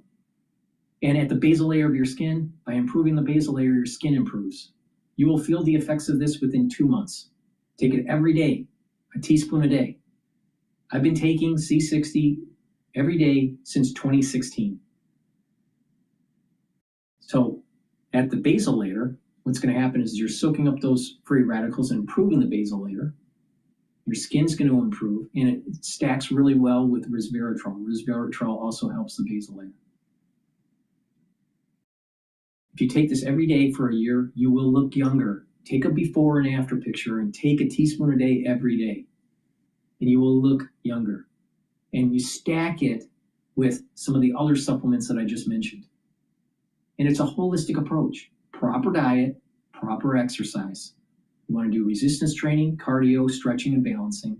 Stretching and balancing is going to activate that cerebellum, really important for gait and balancing. Because if you notice, part of the aging process, people start to slowly, they slow down in the way they move. Their gait is problematic. They're having a harder time getting out of the seat. You don't want that. You want to build up the muscles. You want to strengthen your bone structure. You want to keep on activating those neurons and the kinematics so you have better muscle control and coordination when you get older. You want to drink filtered water and stay away from processed foods. Stay away from, reduce your sugar intake, right? Because sugar, high doses of sugar, high glucose levels will cause damage to your organ systems and your vascular system. So you want to control your A1C levels. You want to learn new things. And by doing that, you're activating your brain. Talk to people. Have some sort of spirituality or mindfulness to bring down the stress. So your body is going into parasympathetic mode instead of sympathetic. Sympathetic activation, you start getting stressed and more cortisol is produced. It's a fight or flight response. But if you go into parasympathetic mode, it's rest and digest. Your body will age slower if you're in a parasympathetic mode. That's a holistic approach with proper diet and exercise. So please go to my store and get the C60. Follow my lead. This is what I do every day. That's the end of my broadcast. Thank you for listening. Please share the links. Ask your social media to follow me. And please get the products from my store and take them. I want you to get healthy because if we have a healthy population, our healthcare costs will be lower. If we have a healthy population, our population will be more productive. If we have a healthy population, we won't have the problems that we have today. So please go to my store and get the very high quality supplements and stack them and approach this holistic approach to your life. It works. Thank you for listening and have a nice day.